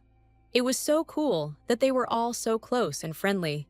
In the evening, lying in bed, Margarita thought about the events of the day. It was surprising to realize that the reason for today's troubles was her rapprochement with the head of the family. Margarita considered this unfair. She was already embarrassed to see Salvador. Their very short relationship was enough to make someone jealous. Margot decided that she couldn't protect anyone if she just tried to win the family's favor. Morticia and Ethan were just children and could get into trouble. Margarita needed to find a way to become stronger in order to protect her brother and sister. Now they are her family. The girl used to think that when she became a noblewoman, she would live peacefully in prosperity and idleness. She was still so young, she wished she would grow up sooner. In the morning, Margarita had a fencing lesson with Uncle Edouard, after which the girl crawled barely alive. Margarita was about to change her clothes and start her textbooks when suddenly her plans changed dramatically. Margot met Lady Irene, Ethan's mother, and Lord Edward's wife. Beautiful, intelligent, and kind, this woman could not help but admire the girl. Irene asked how the training went and whether Margarita was very tired. Margarita wished the lady good morning, and Irene asked if she was free now. Margot replied that she was always free to help Lady Irene with whatever she could. Irene said that Ethan told her about the recent incident at the mansion, and she was sorry that everything happened this way. Madame offered the girl some tea. Only she, Margot, and Morticia. A treat as a sign of gratitude. Irene sent sweets, and she wants to share with Margot. Irene wanted to hear how Margarita lived outside the mansion, and how the quarrelsome offspring of the nobility pestered her. Margarita was determined to accept the offer. There was no reason to refuse if a family member made the first move. In addition, Margot wanted to discuss in more detail the reasons for the hostility towards her on the part of some aristocrats. Irene was glad that Margarita accepted her invitation, and the girl decided to ask her who Marianne was. She had heard that name somewhere before. Madame invited Margot to one of the remote but very cozy corners of the estate and offered to drink tea before starting the conversation. The tea was delicious, the sweets were excellent, and the atmosphere was conducive to intimate conversation. Morticia was having fun nearby, and Irene and Margarita could talk freely without fear of being overheard. Margarita relaxed. It was pleasant to be in such a wonderful place, especially at Lady Irene's invitation. Lady Irene liked Margot's attitude and boasted that she had made the swings and slide for this place herself. Margarita could only admire Lady Irene's skill and her unexpected ability. The girl's praise brought Lady Irene into complete delight. She was glad to have found a like-minded person in her. Few of her aristocratic acquaintances encouraged her love of making handicrafts and furniture from wood. They did not understand her at all. Margarita admitted that she liked this corner that Lady Irene had created. It was incredibly cozy. Lady Irene listened with pleasure to Margaret's comments on her efforts. The girl said that Irene's soul can be felt in everything here, in every blade of grass, every flower. How could anyone not like such a garden? Lady Irene announced that in that case, Margarita could come here to play or relax at any time. The young woman and the little girl quickly found a common language and became close. They were simply kindred spirits. Lady Irene suggested starting tea. She had heard that Margarita loved sweets and offered the girl several new desserts for tea. Margarita tried the first piece and soared to the heavens from the unearthly taste.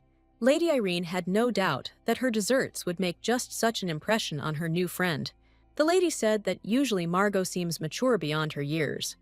But when she eats treats, it's immediately clear that Margotia is just a child. Margot asked if she had a strange expression on her face when she ate.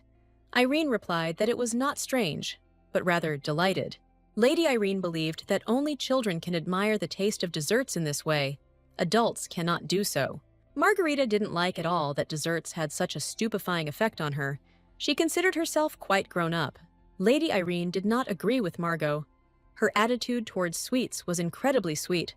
Margarita must have some weaknesses too. Margarita decided that she had to learn to control her emotions so as not to appear too naive in public.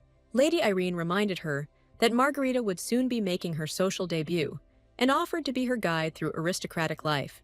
Margarita was delighted at the opportunity to learn more about the intrigues of the aristocrats and asked who Marianne was. Suddenly, a shadow passed over Lady Irene's face. The woman cowered and looked around, as if afraid that they would be overheard. Margarita was even confused. Had she really said or done something that upset Madame Irene? This was the first time Margarita had seen such an expression on Mrs. Irene's face. The lady told her that Marianne was a dangerous person and that she had tried to kill Ethan. The world seemed to have darkened.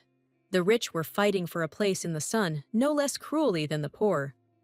This was not a revelation for Margot, but there was little pleasant about it either.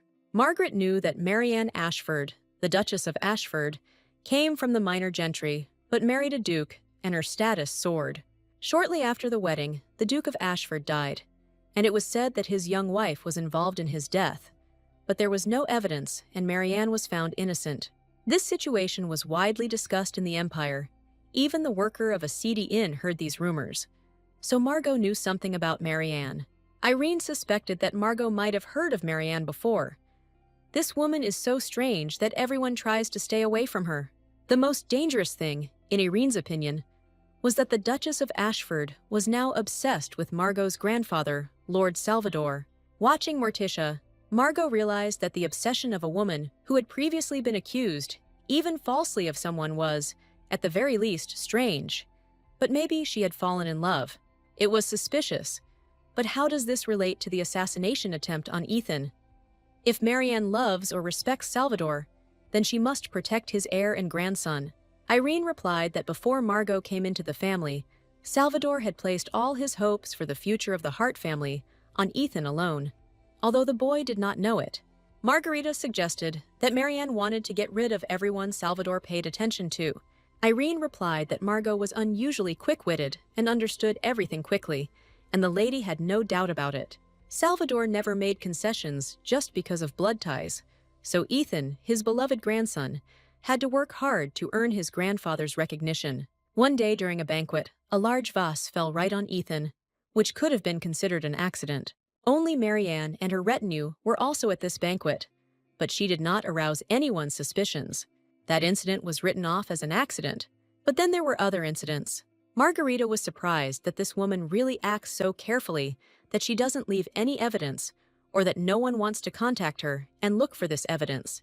Irene was sure that all attempts on Ethan's life were the work of the Duchess. The lady was sure of this. Marianne herself did not like her either, but she did not make any attempts to eliminate her, only because Irene was not Salvador's favorite. Irene was afraid for Margot. She asked the girl to promise her that she would avoid meeting with Marianne. Otherwise, the girl could be in danger. Irene tried to convince Margot not to show any interest in Marianne, that it would be best to ignore her. The girl hesitated, but decided to take this information into account. Margarita thought, perhaps she had behaved carelessly when meeting with Marianne's people. She should have been more friendly. It was getting dark. Irene decided that it was time for them to return to the mansion, and while standing near the door, Margot and Irene heard a strange commotion in the house. Lady Irene asked one of the maids what was going on in the mansion and why there was such a commotion. Before the girl could answer, the Duchess of Ashford herself appeared before Irene. Lady Irene was indignant. It was an unheard of impudence to arrive at the Hart mansion so late and without warning. Margarita carefully examined the uninvited guest.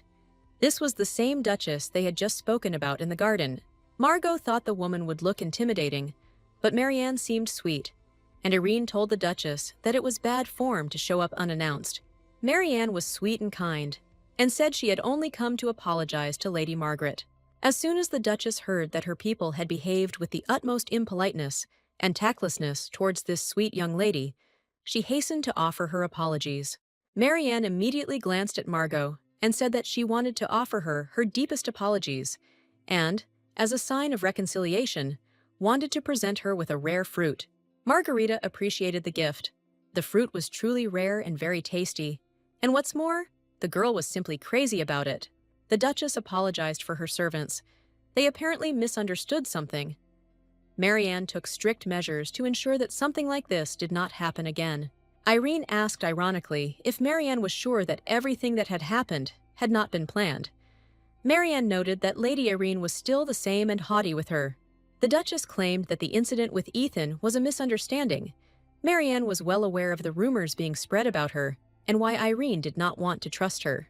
The Duchess regretted that all her efforts to persuade Lady Irene and establish relations with her were shattered on the ice of her prejudice.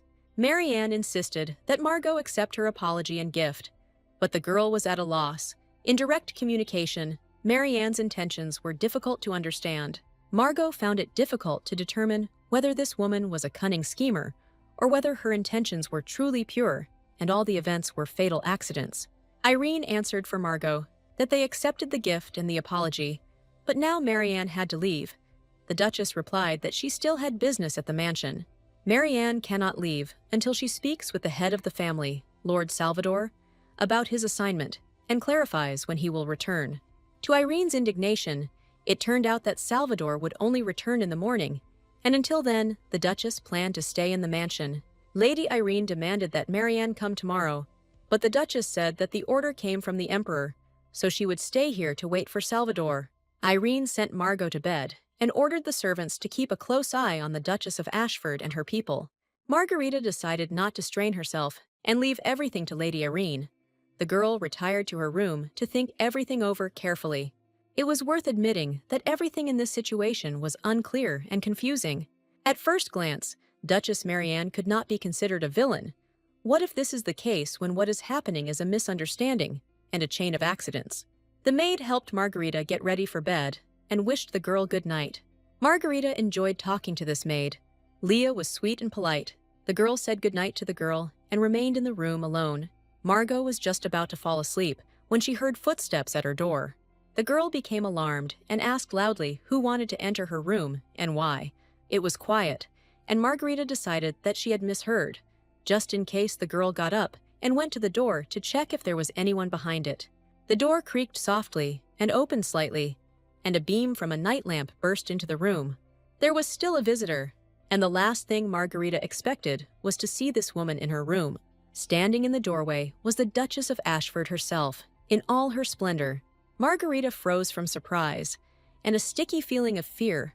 White and fluffy ones don't appear in other people's rooms at night without an invitation. The Duchess looked around and unceremoniously announced that she had finally found Marguerite's room and found her apartments to be cozy. Margot was perplexed as to what Madame Marianne had forgotten in her room and what she wanted. The woman apologized for scaring Margot. She was just looking for the reception area, but the estate was huge and she got lost. Margarita replied that everything was fine. It turned out that Marianne had simply gone to the wrong door. That could very well have happened. The Duchess asked the girl to tell her how to get to the reception area of her grandfather Salvador's office. Margarita explained that when her ladyship left the room, she simply had to go straight down the corridor and turn left at the end, where the reception room would be. The Duchess understood everything, thanked the girl for her help, and asked for forgiveness for intruding at such a late hour. Margot replied that nothing terrible had happened. Her Highness simply needed to return to the reception room and wait for her grandfather there.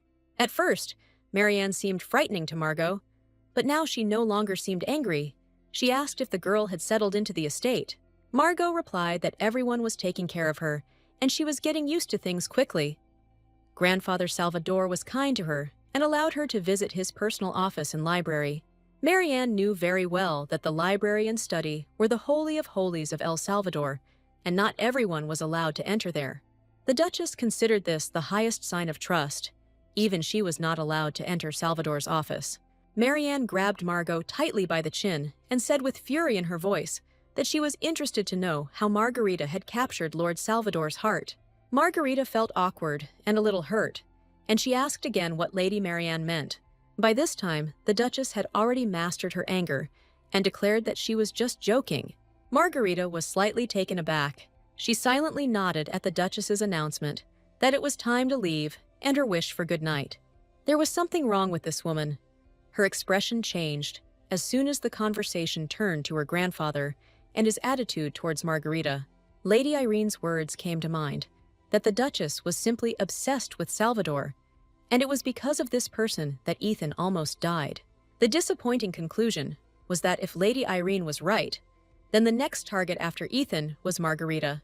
After this visit, everything fell into place. Now Margot had to find out what Marianne needed, and this needed to be done before her family got into a dangerous situation. The morning could hardly be called good. Margarita woke up with a sore head and a heavy heart. The girl did not close her eyes that night. The anxiety left by the Duchess's visit did not leave her. Marianne's words echoed in her head about how she was interested in learning the secret of how Margot managed to capture Lord Salvador's heart, and why she told Margarita this. Margosha couldn't understand this woman. It turned out that she was still a villain, but not such a cunning one, or she underestimated Margot as an enemy. Near the dining room, Margarita discovered a whole flock of servants discussing the Duchess's insolent behavior. Margot heard the girls calling Marianne shameless and worried that she might poison the master's food. The girl entered the dining room and saw that the servants were more than right. Marianne had the audacity to sit at the Deshart family's dining table. The Duchess took one of the seats, despite the fact that no one had invited her, and knowing full well that only members of the Deshart family ate there. The maids whispered that this woman was studying the properties and effects of various poisons. Marianne studied old potions, created new ones, and tested poisons and antidotes on people. It was said that her late husband was completely healthy before marrying her and had no complaints. After the wedding, the Duke lived happily, but not for long. He died suddenly from an unknown illness. The servants assumed that this witch had probably killed him. The shadow of her husband's death, not as young and healthy as they said, lay on Marianne, too beautiful and young to be sinless. This story was circulating everywhere, and everyone knew it, saying that Marianne was a hunter for wealthy men.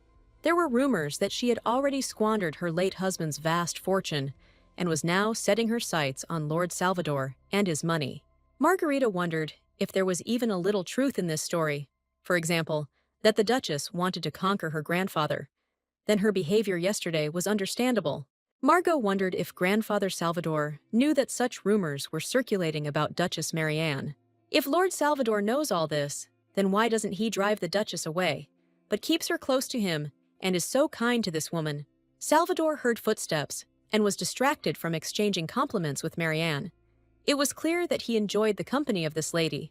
Margarita stood at a loss in the doorway of the dining room, not knowing what to do next: go inside and join in, or leave before she was seen. While Margot was thinking, it was too late. Salvador saw his granddaughter and asked what she was doing there. Margarita explained that she was passing by, saw her grandfather, and decided to say hello to him. Salvador was in high spirits. He asked Margot if she had had breakfast and invited her to join him and the Duchess. Lord Salvador sat the girl on his lap and ordered her to place the cutlery next to his plate. Margarita could not understand how it all happened. She overheard the maid's conversation and caught her grandfather's eye and was now sitting on his lap at the dinner table. Salvador introduced Margaret as his granddaughter and Bernard's daughter to the Duchess of Ashford. Marianne was incredibly sweet, but said that she had already met this sweet little lady yesterday. Salvador was glad that Margot and Marianne were already acquainted. The girl politely greeted the Duchess. Margarita was a big enough girl to eat lunch in her grandfather's arms, and she was seated next to him. Salvador immediately offered his granddaughter her favorite dishes. The girl was overwhelmed with care. Her grandfather offered her meat dishes, declaring that she loved them, and then offered to bring her a strawberry dessert. Margot was a little confused. Salvador was behaving strangely. He was too smiling and friendly. Marianne watched her grandfather and granddaughter, and under her gaze, Margot felt the same sticky fear as yesterday. Margot asked her grandfather to stop. She said that yesterday she had not really met Her Highness. The girl asked her grandfather for permission to move closer to the Duchess and talk to her. Margot did this because she decided that she would have to find out why this woman was afraid of her and at the same time was hanging around Salvador. The girl approached the Duchess of Ashford and introduced herself as Lord Salvador's granddaughter, Lady Margaret. Duchess Marianne smiled sweetly and said that she was very glad to meet such a charming girl. Margot decided to conduct reconnaissance in force and said that yesterday, when Her Grace came to her room late at night, she did not have time to greet her as expected. Salvador was surprised why Lady Marianne went into Margot's room late at night.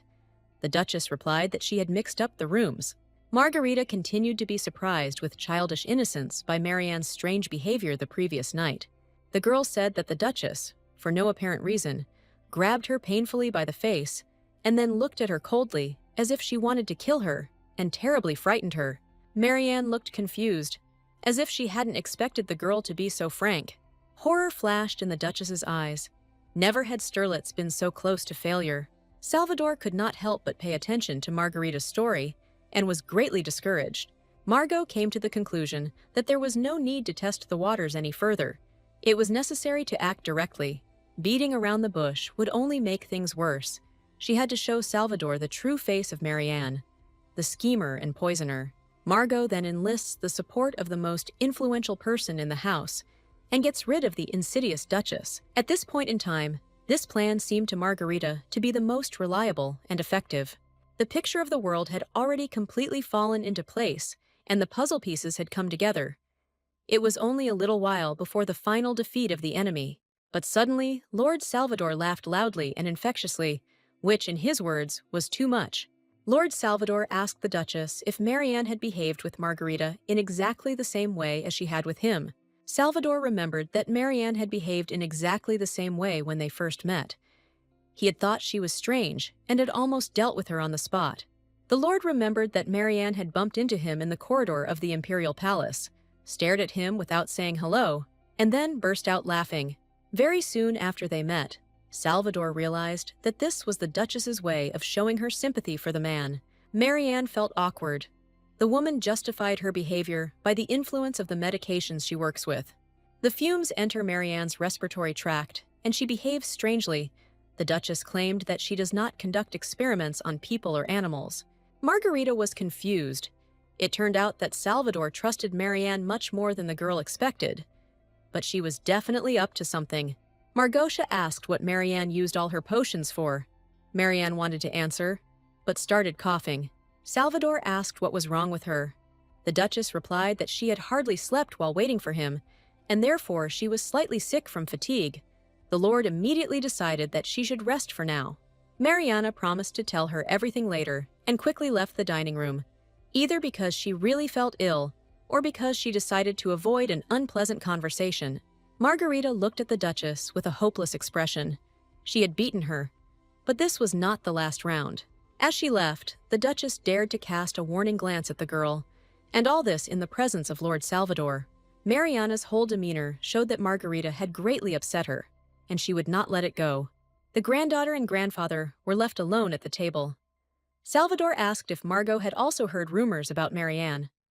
The girl answered in the affirmative. Salvador told his granddaughter that Marianne was an unsociable person, probably because she was constantly sitting in the workshop and preparing various potions.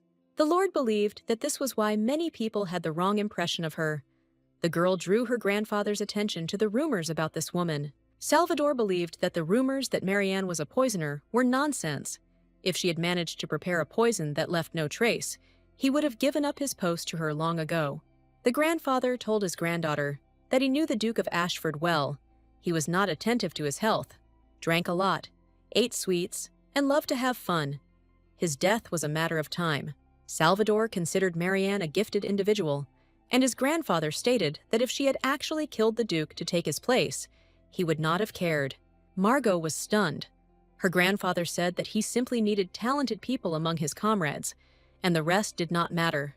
Marianne was the victim of idle gossip and envious people, and did not pose any danger to the de Hart family. What her grandfather said puzzled Margarita. It turned out that she had worried in vain and accused an innocent man. As Salvador said, the talk about the Duchess was just gossip, and Margot was judging a person based on distorted rumors. The girl felt awkward and remembered her very recent past, when she, too, was a victim of idle gossip. The neighboring children refused to play or communicate with her, and treated her cruelly and with prejudice. They bullied Margosha even when she was walking past on her master's orders, and had no intention of approaching them. It all happened because the mother of one of the children said that Margosha from the inn was a thief.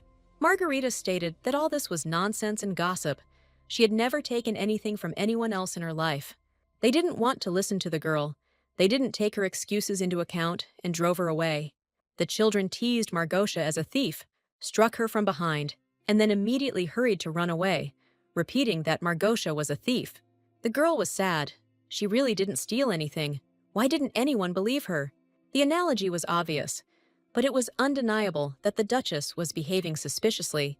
Margarita again witnessed a conversation between servants. One of the girls called the Duchess a witch and asked where she was now, while the other replied that she was in the guest room. The maid claimed that the Duchess was feigning ill health in order to stay longer at the de Hart mansion. The maids couldn't understand why Marianne didn't leave.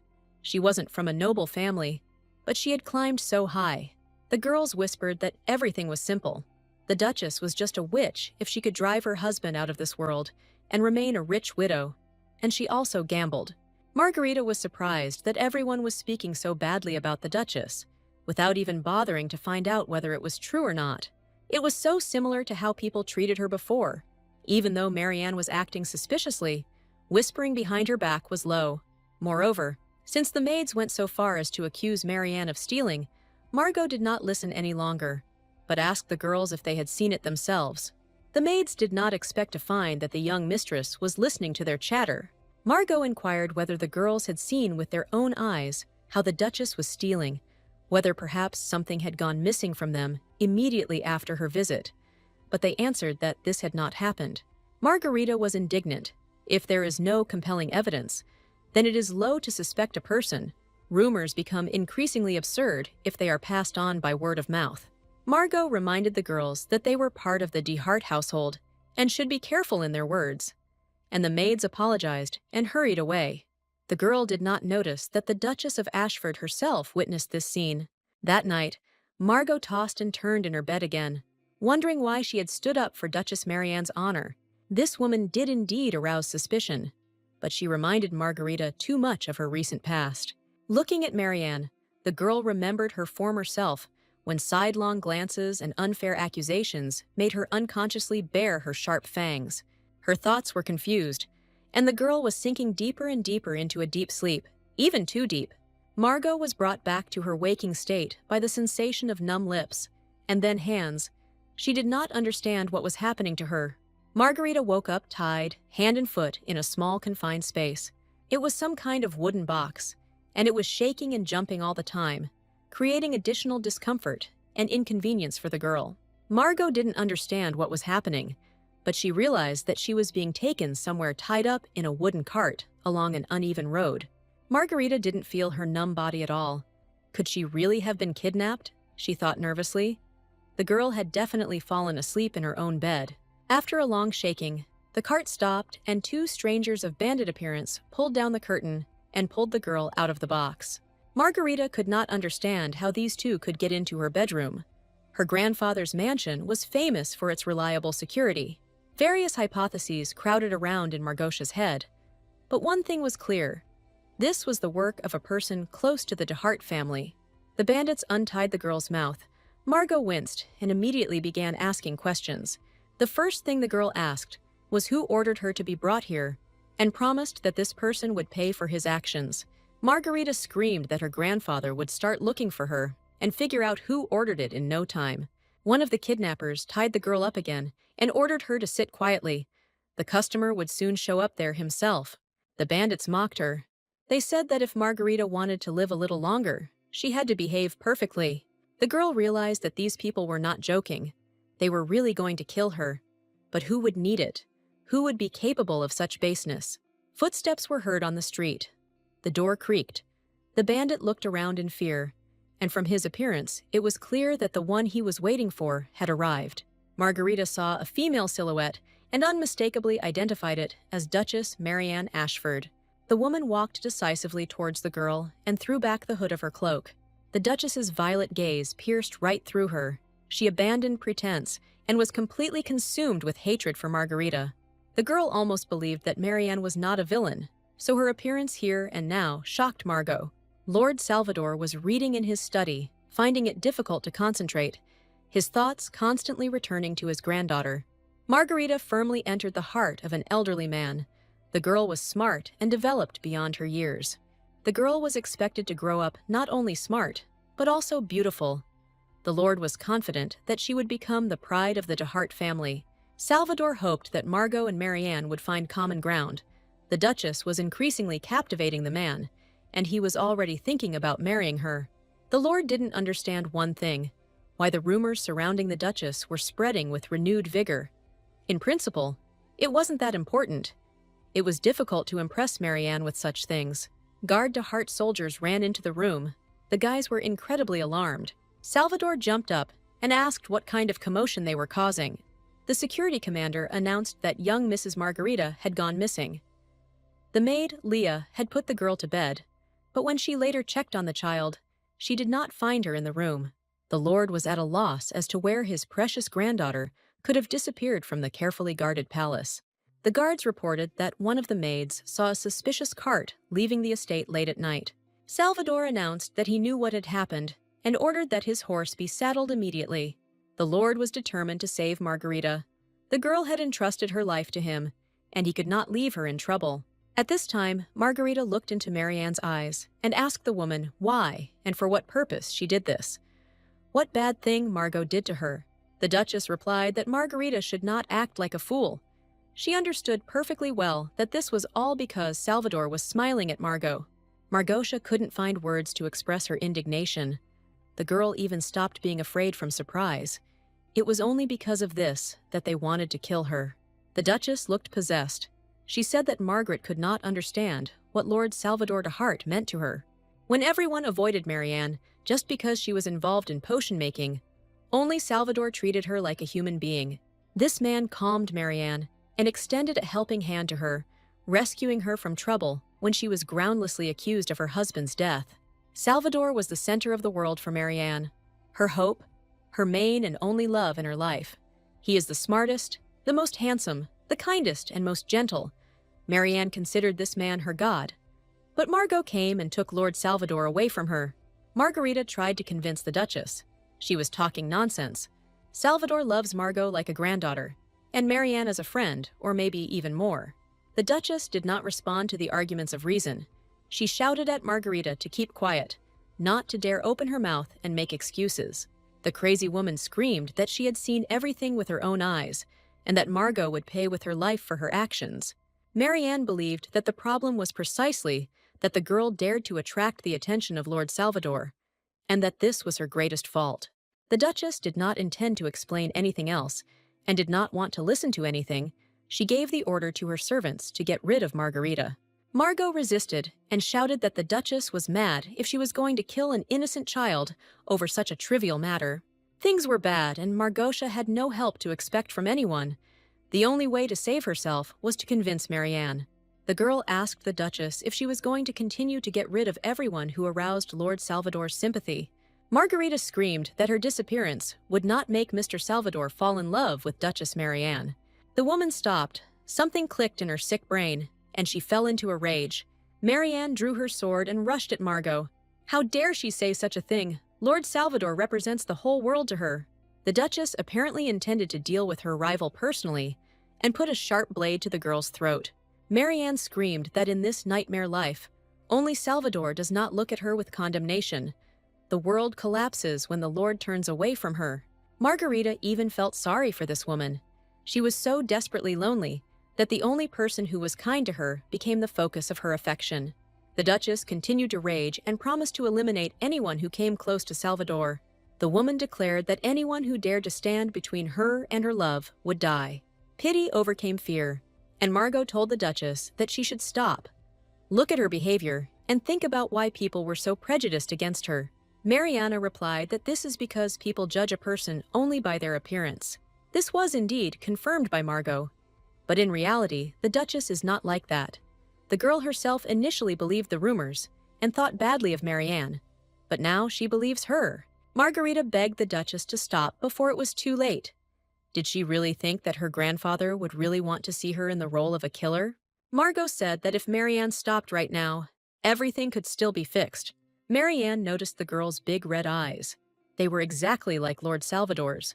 The woman became hysterical and screamed that no matter what the girl looked at her with Salvador's eyes, she did not dare do that. Marguerite tried to convince Marianne of the futility of her actions, but the Duchess no longer listened to her. The woman screamed at Margot to shut up and swung her sword at her. Margot didn't expect that mentioning Salvador would only make the situation worse. The Duchess was sure that as soon as Margarita was gone, everything would return to its place, and she would again be the most beloved and needed in Salvador's life. Margarita cowered in anticipation of the blow. It would have been stupid to die like that. But apparently the gods didn't want to see the girl happy.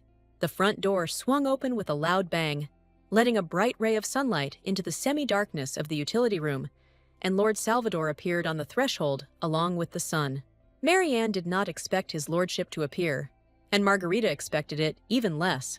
The sword, already ready to fall on the poor child's head, hung in the air. Marianne did not dare to deliver the fatal blow in the presence of Lord Salvador. Lord Salvador looked at the picture before him with indignation and outrage. He did not understand what all this meant. Salvador, the head of the Hart family, felt bitter and hurt. How could Marianne dare to commit such blasphemy? Despite all the good attitude towards her, he could not forgive this. Lady Marianne had nothing to say in her defense. The nervous excitement had left her, leaving only emptiness and regret instead. Salvador was categorical. His granddaughter's enemy was the enemy of the entire Hart family, and such people should not be left alive. Margot realized that because of her, One person was about to take the life of another and loudly demanded that her grandfather stop. The girl rushed towards Salvador and hugged him tightly, ignoring his demand that she move away and not interfere. Margarita declared the whole incident a monstrous misunderstanding and declared that Lady Marianne had not wanted to kill her at all. Marianne stood in the middle of the room. She didn't really understand what was happening and only nodded, agreeing with Margot. Lord Salvador asked his granddaughter to explain why Margarita was drawing such conclusions, although he had just witnessed something completely different. Margot explained that if Lady Marianne had planned murder, she would have carried out her plan long ago. Margarita saw that the lady did not dare to deal the fatal blow, and when Marianne spoke to Margot, tears rolled down her cheeks. The girl demanded that Marianne confirm that she was right. The lady had no intention of killing Salvador's granddaughter. Lord Salvador was indignant. How could Margot say such a thing? He had just pulled her out from under Lady Marianne's sword. Margarita said that she, too, is familiar with the feeling when no one wants to believe a person, despite his innocence. The girl remembered how, almost breaking under the weight of accusations, she had already decided to admit that she was a thief. Margarita thought that then they would leave her alone and would not harass or pester her. It's good that she realized then that admitting false guilt would not solve the problem, but would only make the situation worse.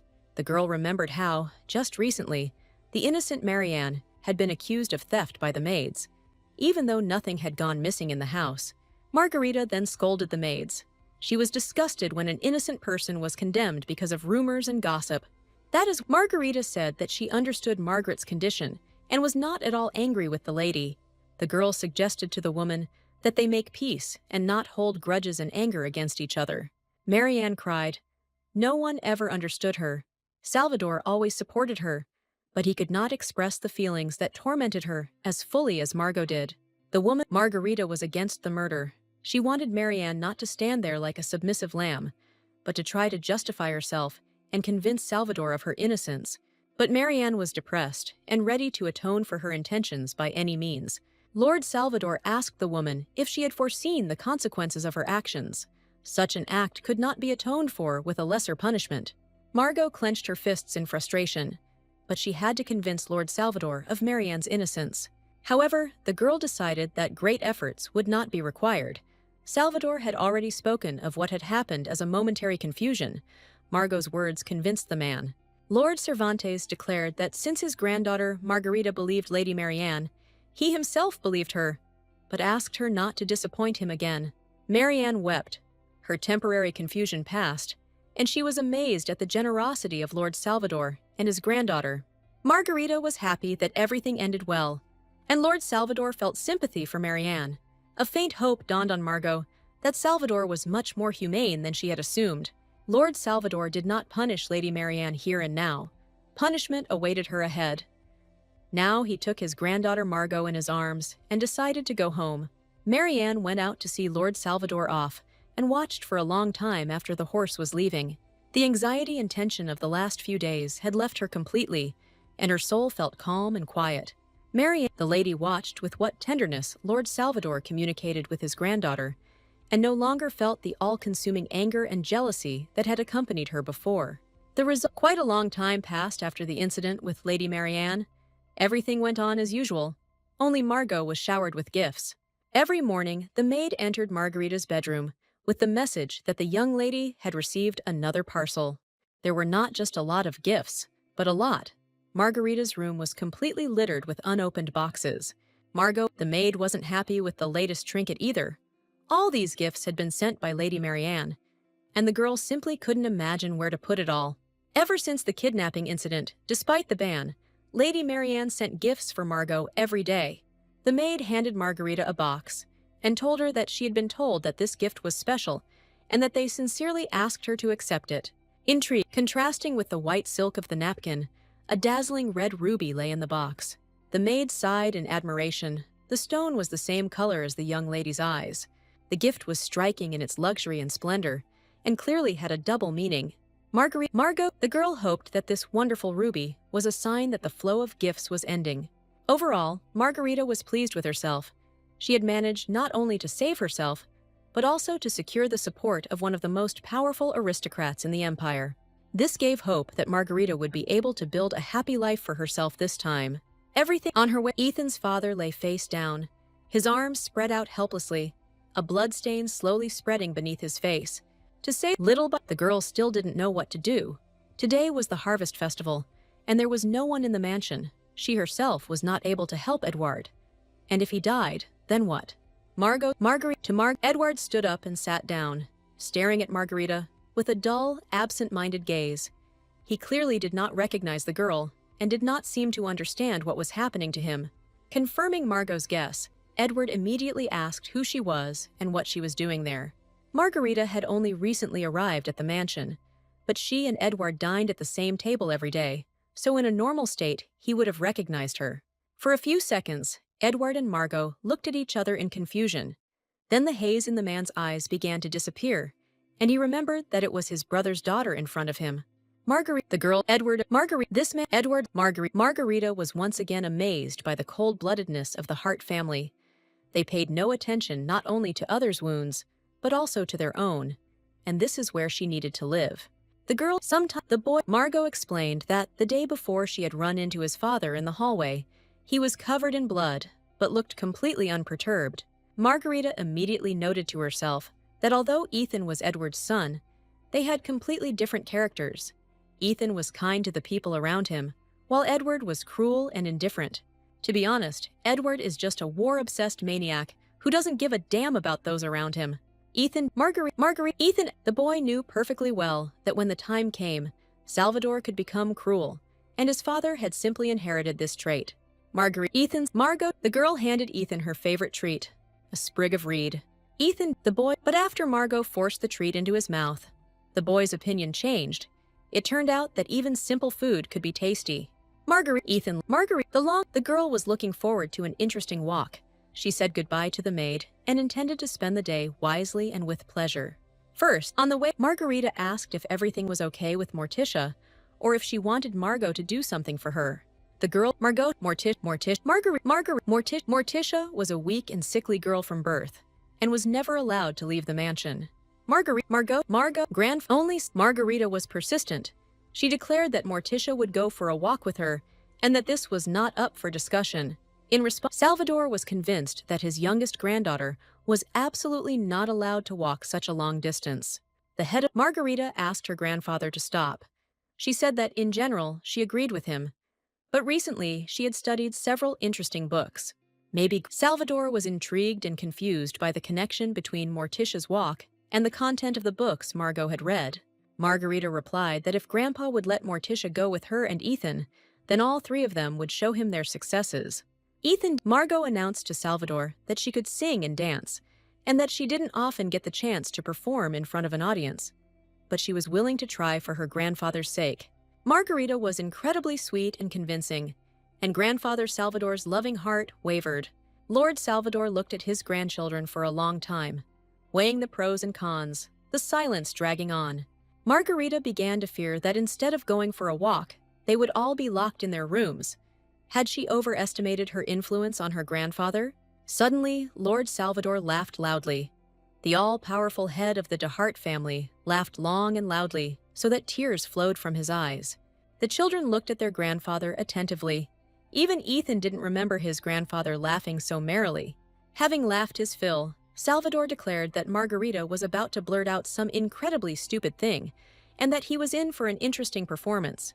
Grandfather said that he would allow Morticia to go for a walk, but they must travel in a carriage with a berth, take 7 servants and the head maid with them. Margarita was surprised why there were so many servants. Ethan was traveling with them, and you couldn't wish for a better guard than him. Margot was tormented by doubts, but her grandfather agreed so quickly, as if he had been waiting for her to suggest something like this, as if he had been planning to let her go from the very beginning. Margarita asked Grandfather Salvador directly. He had no intention of refusing them. Wasn't that so? Salvador did not answer directly, but ordered the children to get ready quickly. The day was short, and they would not have time to have fun properly. The children didn't argue with their grandfather. All three quickly went to get ready for a walk. No one wanted to tempt fate and wait for their grandfather to change his mind. Soon Ethan, Margot, and Morticia arrived at the main street, where the best shops and entertainment of the capital were concentrated. They had to decide where they would go first, to enjoy some tasty treats, ride the carousel, or go on a grand shopping spree. When Margarita lived at the inn, she couldn't stand this street. The goods here were beautiful, desirable, and inaccessible to her because of their high cost. There was everything here: toys, clothes, jewelry. The girl wanted to look at them, but she was always thrown out of the shops, considered a thief or a beggar. But now everything was completely different. With her grandfather's fortune, Margarita could buy out any shop on this street, and not just one. Ethan was delighted by Margot's enthusiastic mood. The boy set his sights on the shop where they sold sugarcane and seemed determined to buy up everything there. Margarita thought Ethan was buying too much. The mansion was already full of sugarcane. The girl's eye caught the sign of a famous capital shop where absolutely everything was sold, from the most unnecessary trinkets to rare books and furniture. Margarita decided that they all had to visit this shop and maybe even buy something there. The girl rushed into the shop. There were a lot of lovely things there, and Lord de Hart's grandchildren were welcome visitors. Margot wanted to buy a lot of things, and she did not deny herself anything. Ethan did not stop her. One of the girl's main acquisitions was a magnificent music box, something Margot could never have dreamed of before. All the purchases were packed and handed to Margarita. She was simply glowing with happiness and full of love for the whole world. In the depths of Margot's subconscious, the thought was creeping in that she had gotten too carried away. But the girl brushed it off. She had been allowed to go for a walk, and she should take advantage of it. But there were so many purchases that the question arose of how to carry them all to the carriage. So the girl lingered in the store. Margot witnessed a shop assistant scolding a boy for attempting to steal, but he categorically denied his guilt. Margarita even got scared. It suddenly seemed to her that they were talking to her. Her heart even skipped a beat. It was so familiar to her. At this time, the servant unceremoniously grabbed the guy by the hand and was about to punish him, completely ignoring his excuses. The boy struggled and shouted loudly that he was being accused in vain. He had never even thought of taking anything without asking and paying. Margarita watched what was happening with interest, thinking about how best to intervene and stand up for the boy. At this time, the guy broke free from the hands of the shop worker and ran towards Margarita. What the girl had feared had happened. The boy had crashed into her with all his might, sending both children to the floor with their shopping bags scattered around them. Margarita asked the guy if he was okay, and said that he should watch his step more carefully. Margot looked at the guy's face, and it seemed familiar to her, but she had definitely never met him. He just looked incredibly similar to Marianne Ashford. The resemblance was absolute. Margot immediately realized that this boy was most likely Marianne's son. It was unlikely that he could be her younger brother. He was too young. Margot asked the boy if everything was okay. Maybe he was hurt or something was hurting him. The girl wanted to help the boy get up, but he categorically refused help and got up from the floor on his own. Margarita didn't expect such a sudden refusal to help. The guy was clearly not in the mood for peaceful communication. At first, he accused Margarita of deliberately bumping into him and making him fall, but Margot tried to justify herself. The boy did not listen to her. He turned away and headed for the exit, declaring that he wanted to be left alone. Margarita was taken aback by such rudeness and silently watched as the stranger left the shop. Margosha was absolutely sure that this was Marianne's son. The guy's eyes were exactly like the Duchess of Ashford's. Margot couldn't get it mixed up.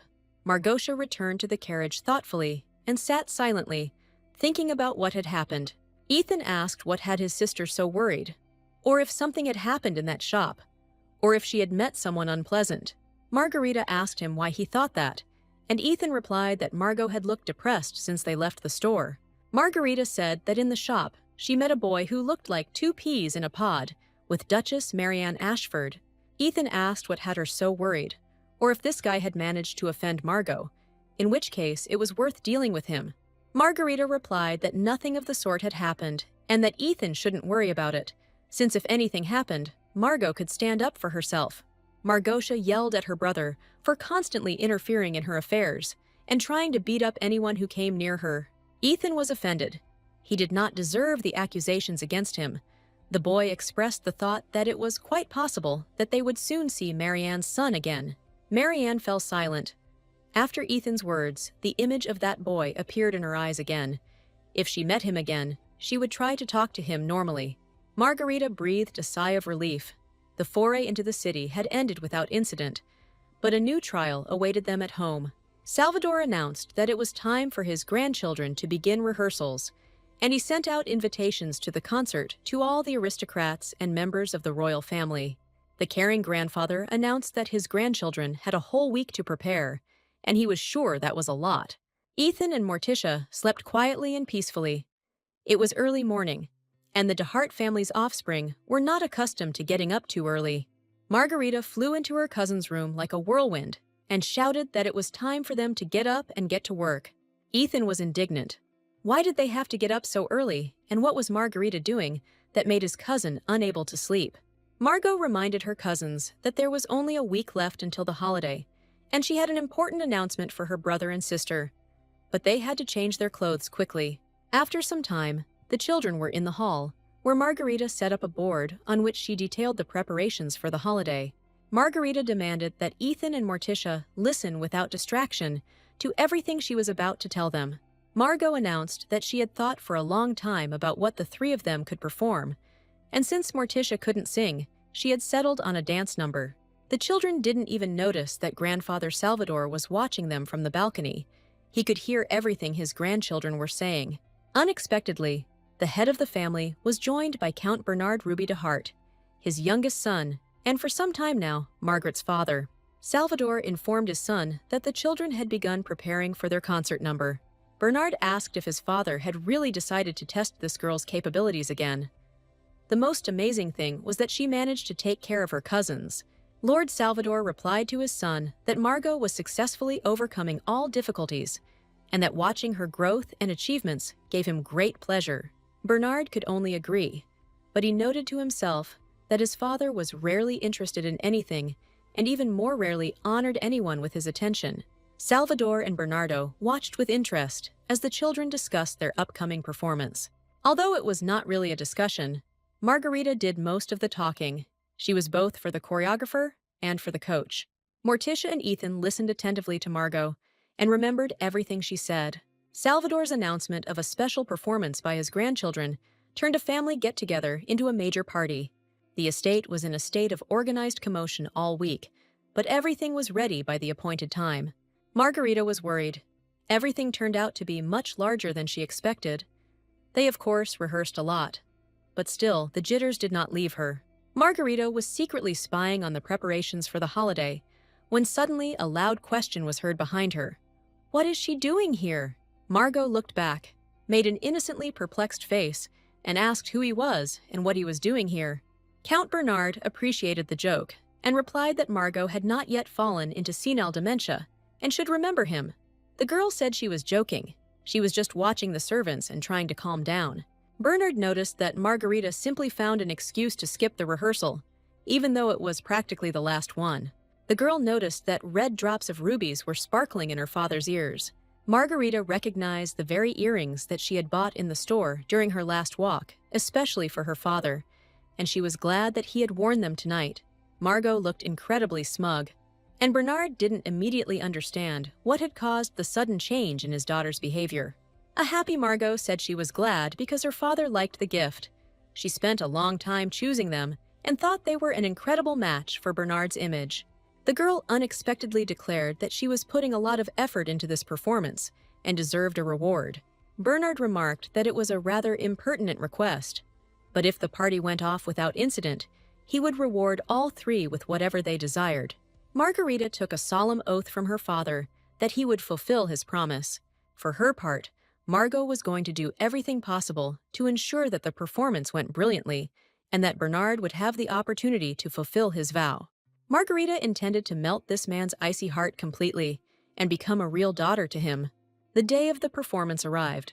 Margarita was worried and asked the maids to approach the preparations with special care. Unexpectedly, Leah announced that, by order of Lord Salvador, Margarita would be greeting guests today and fulfilling the duties of the head of the family. Margarita didn't expect such a turn of events, but the only good thing is that now the maids will try to do her hair and makeup as best as possible. Margot didn't even think that today she would be put at the head of the reception and would have to greet the guests. But this was a chance to make a good impression on everyone. Accompanied by the headmaid, Margarita proceeded to the main entrance of the mansion. A sense of the importance of the moment overwhelmed her. Leah walked ahead of the young lady and was glad that there was a lot of activity in the house. Not long ago, there were no holidays at all, and now there was already a second one in a couple of months. Margarita decided to show everyone how well-mannered and aristocratic she was, and that a great future awaited her. The girl walked through the mansion and was amazed at how much it had been transformed for this evening. An incredible amount of effort and money had been invested in the preparations. Margarita was torn from contemplating the magnificent decoration of the halls and corridors of the DeHart mansion by a familiar voice. It was Mrs. Irene. She was surprised that Margot had come downstairs so early to begin her duties. Bernard joined them. He was glad that his daughter had been entrusted with greeting the DeHart family's guests today. However, judging by Margot's calm expression, she had apparently not yet been brought up to speed on the matter. The girl replied that she did not see anything complicated in it. Bernard hoped that Margarita would try to fulfill her duties properly, and that he would not have to blush for his daughter. Bernard DeHart told his daughter that she should carry herself with dignity, as befits the head of the family. Finally, Margarita realized what a mess she had gotten herself into. She would have to greet all the guests of the evening without exception, standing on a special platform at the entrance. Ethan supported his sister as best he could, and his father was there, but the situation was still stalemate. Margarita realized what it meant to welcome guests in this house. She discovered that they placed much greater hopes on her than she had imagined. Margot would be lying if she said she wasn't nervous, but deep down, she was glad to be entrusted with such an important mission. This meant that she was on the right track, and that it was only a short time before she won a worthy place under the roof of the DeHart house. The majordomo received the order to open the gates and let the guests in. The gates slowly opened, and the guests poured into the mansion in a colorful crowd. The cream of the empire's aristocracy was there, and the girl was at first taken aback by the sight of their luxurious outfits and the glitter of their jewelry. Lord DeHart's family had long led a secluded life. Large-scale receptions had not been held at the mansion for 10 years. Naturally, all those invited showed up for the evening. The aristocrats were burning with impatience to see the mansion of the all-powerful Salvador and his grandchildren. At receptions of this level, everyone wants to look their best. Many guests came with gifts, and Margot had to accept them. The girl tried to be nice. If she managed to make the proper impression on the aristocrats, she would certainly be recognized as the heir of the DeHart family. Margot smiled, held herself straight, and with dignity. It was necessary to find words of greeting for each guest. Everyone thanked the girl and looked forward to a special evening. Ethan admired his cousin. She looked magnificent, dignified and polite. She greeted guests, with her whole appearance showing the hospitality and grandeur of this house. The guy was surprised. This was a new role for Margot, but she carried herself well and looked dignified. Ethan assumed that he himself could not have played this role better. Through the endless greetings, Margot heard that the ducal house of Ashford was also among those invited. Some guests were surprised that the Duchess of Ashford was expected to attend the DeHarts' evening party, and they assumed she would be shy and skip the event. But the hesitant guests received a categorical answer. Marianne cannot not come. Lord Salvador personally sent her an invitation. Soon all doubts were dispelled by the Duchess herself, who appeared on the threshold of the DeHart mansion with her son. Margaret did not expect that she would finally be able to see the son of her Grace Lady Marianne. They say that they look very similar. Mariana and her son entered the gate, and Margarita realized that this time all the rumors were true. Marianne was beautiful, and asked permission to introduce her son to Margarita. A young aristocrat approached Margot's dais, and the girl recognized the same guy she had encountered in the store a week ago. Margarita greeted the guy, and said that she hadn't had time to introduce herself during their last meeting, and that she needed to clear up a misunderstanding. Ethan watched Marianne Ashford's son and cousin with distrust. The boy felt that Margot was being too kind to the stranger. Margot grabbed the guy by the hands and announced that she wanted to be friends with him and hoped that she would succeed. Ethan hoped that Marguerite had greeted the Ashford offspring only out of politeness, as a guest. But it still angered him.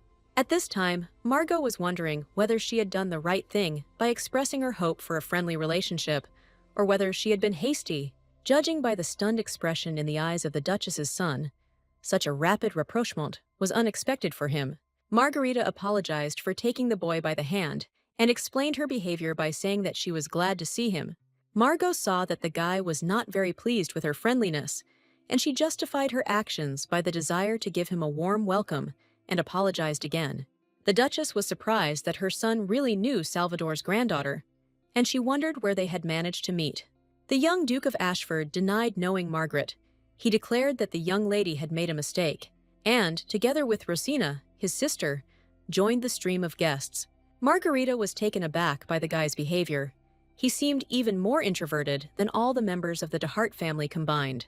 The Duchess felt uncomfortable with her son's cold behavior and smiled encouragingly at Margaret.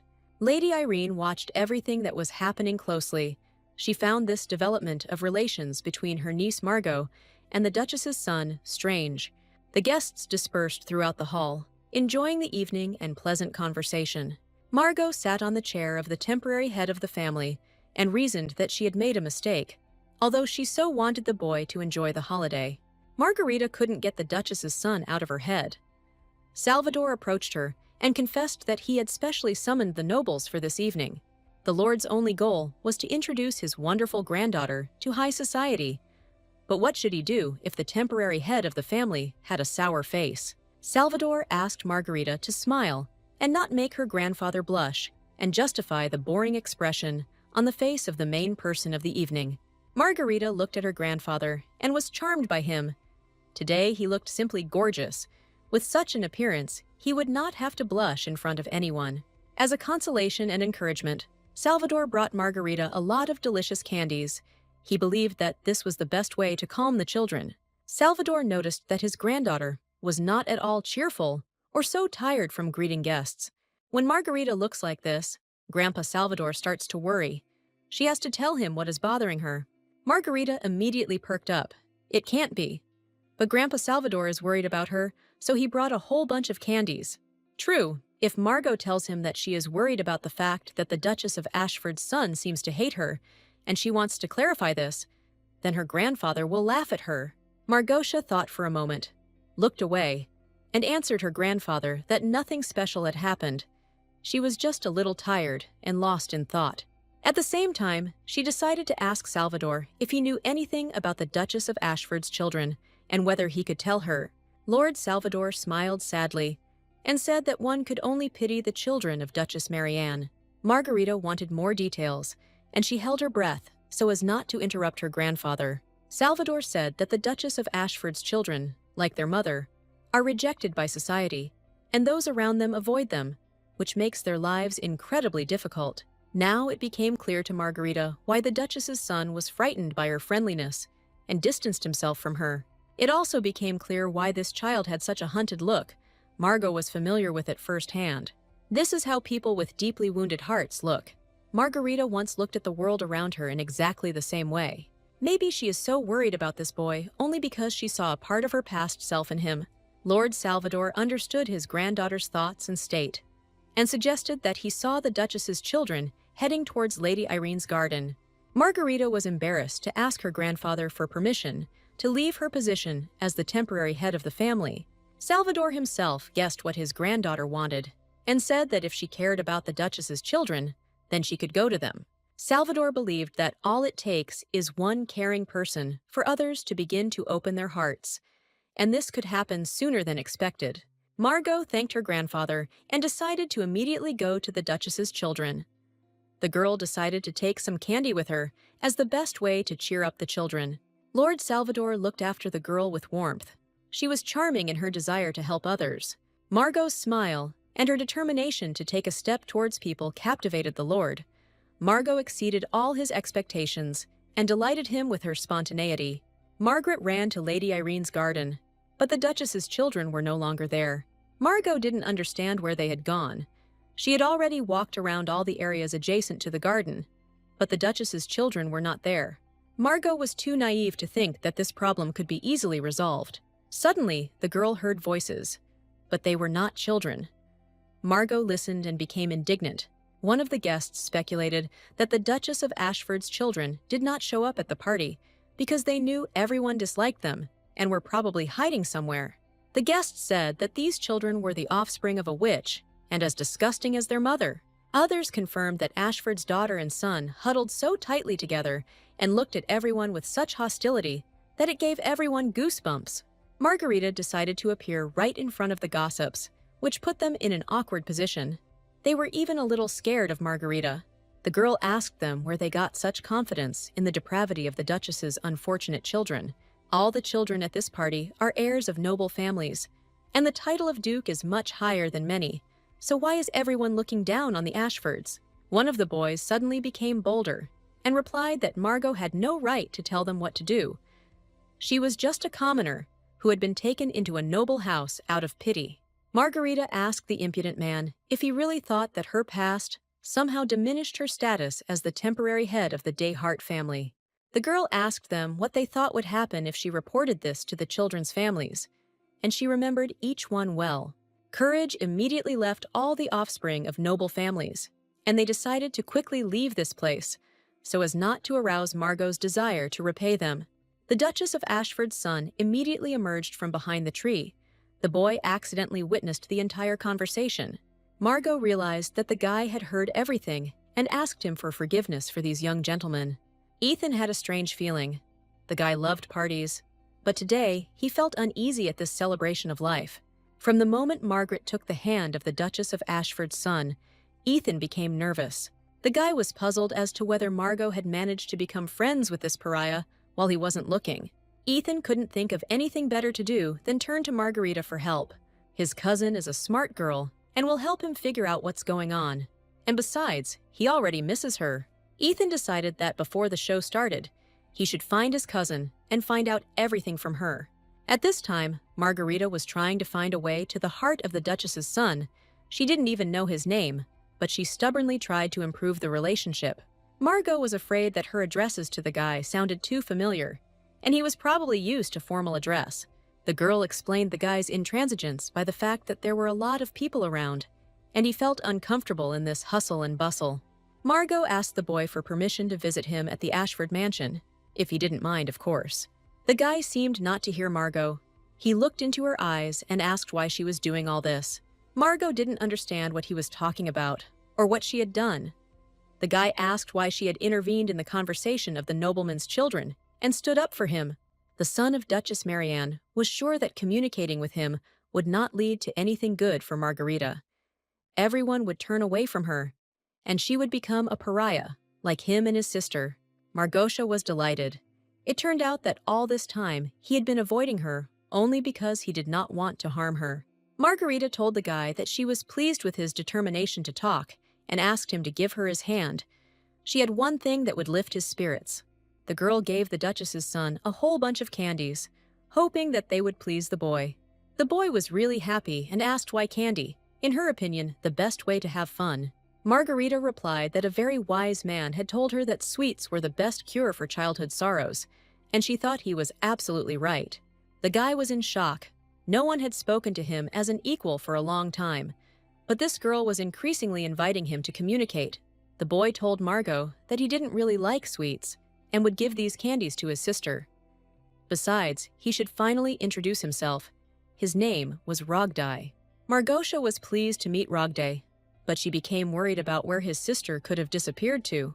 Rogdai explained that they had gotten separated while running away from those idiotic noblemen, and she must have hidden somewhere nearby. The guy asked Margarita to help him find his sister. He doesn't know the area at all, and is afraid of getting lost himself. Margot immediately agreed to help Rogdai. She was pleased that getting closer to the guy had been successful. At this time, Ethan was looking for Margarita. He could not figure out where she had gone. In the guy's opinion, his cousin should be busy with the affairs of the acting head of the family and not disappearing somewhere in the park. Suddenly, Ethan saw a child in the tree. But how did he manage to climb there? Ethan was scared. There was a little girl sitting in the tree. It seemed she was the daughter of the Duchess of Ashford. The girl hugged a large branch and cried loudly. She could not get back down. People gathered under the tree. Everyone recognized Lady Rosina from the Duchy of Ashford, wondered why she ended up in the tree, but no one took action to save her. No one could figure out what to do, and Ethan decided that if the adults were in doubt, then he definitely couldn't do anything, and he decided to just watch. Margarita appeared on the path, saw Rosina, and screamed loudly that she had found her. Ethan saw with indignation that the son of the Duchess of Ashford was standing next to his cousin again. To his shame, the boy did not remember the name of the Duke's offspring. Rosina saw her brother and cried even louder. Rugdai asked why she climbed there. The boy ordered his sister not to move from the spot, and was clearly going to climb a tree to get Rosina. Margot stopped Rugdai, saying that climbing the tree was dangerous and that adults should help, but the boy was convinced that no one cared about them and that he had to do everything himself. Margot wanted to object that Rugdai was wrong, but she heard that everyone was only saying that the Duchess should have looked after her children better. They also criticized that the apple doesn't fall far from the tree and that Rosina is just as strange as her mother. It was all so similar to how Margot was judged when she risked her life to save a small child at the end of her first life. She was reborn into this world and was a lonely little girl for a long time, although now Margot is in a completely different situation. But she will never forget that accident. Margot could have been saved if at least someone wanted to do it. Rosina raised herself up on the branch. Apparently her brother's appearance restored her confidence, and she decided to descend on her own. The girl's feet slipped and she fell down, flapping her arms awkwardly and trying to grab onto something. Rugdai was at a loss. He could only shout his sister's name loudly, but the boy couldn't figure out what to do. Margarita didn't think about anything. She rushed under the tree and tried to catch the girl. Rugdai and Ethan rushed after Margarita, but both were too late. Rosina had already fallen on the girl. The fall turned out to be successful. The little girl escaped with only a slight fright and only quietly sobbed in Margot's arms. Ethan saw Margot gently stroking the baby's head and asking her to be careful. The adults came to their senses and rushed to the children. They asked if they felt any pain anywhere and asked to call a doctor. Rosina held tightly to Margarita's hand and through her tears thanked her savior. Margarita thought it was good that Rosina was safe, but she didn't feel any joy at all. It turns out that if Margot hadn't been the acting head of the Heart House, no one would have lifted a finger to help her. They would have stepped over it and left. Margot decided to make a statement and said that she was very upset by the behavior of the nobles. Many were here before her arrival, but no one tried to help Rosina.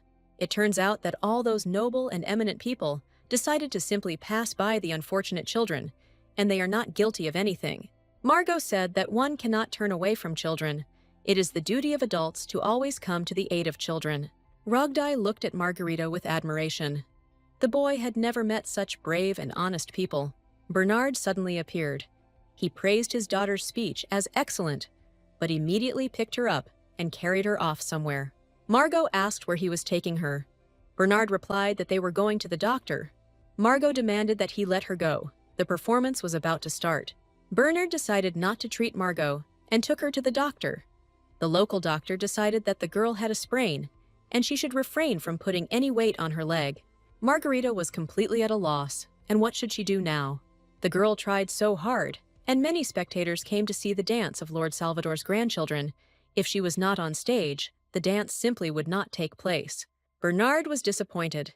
He thought Margot was a smart child, but as soon as he turned away, she would do something stupid. Margarita saw that her father was angry, but what could she answer him? It seemed that Bernard was angry because she was hurt, which meant that he was worried about her. But this simply could not be. The heartless Bernardo could not worry about the lowly commoner, whom he had given as his own daughter. Bernardo stated that Margarita would under no circumstances go on stage. He would not allow the girl to injure her leg even more. Margarita was pleased to hear that they were worried about her.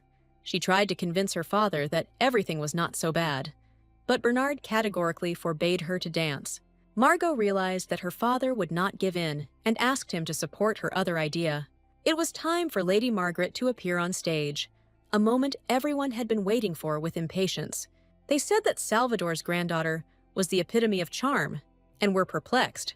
According to the program, all 3 grandchildren were supposed to perform a dance, but only Margarita stood on stage. Ethan was tormented by a feeling of guilt. He shouldn't have left Margot alone.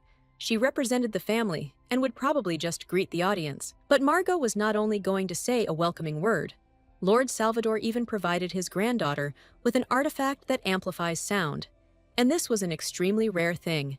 Margarita felt awkward in front of the guys with whom she rehearsed. They also dreamed of going on stage.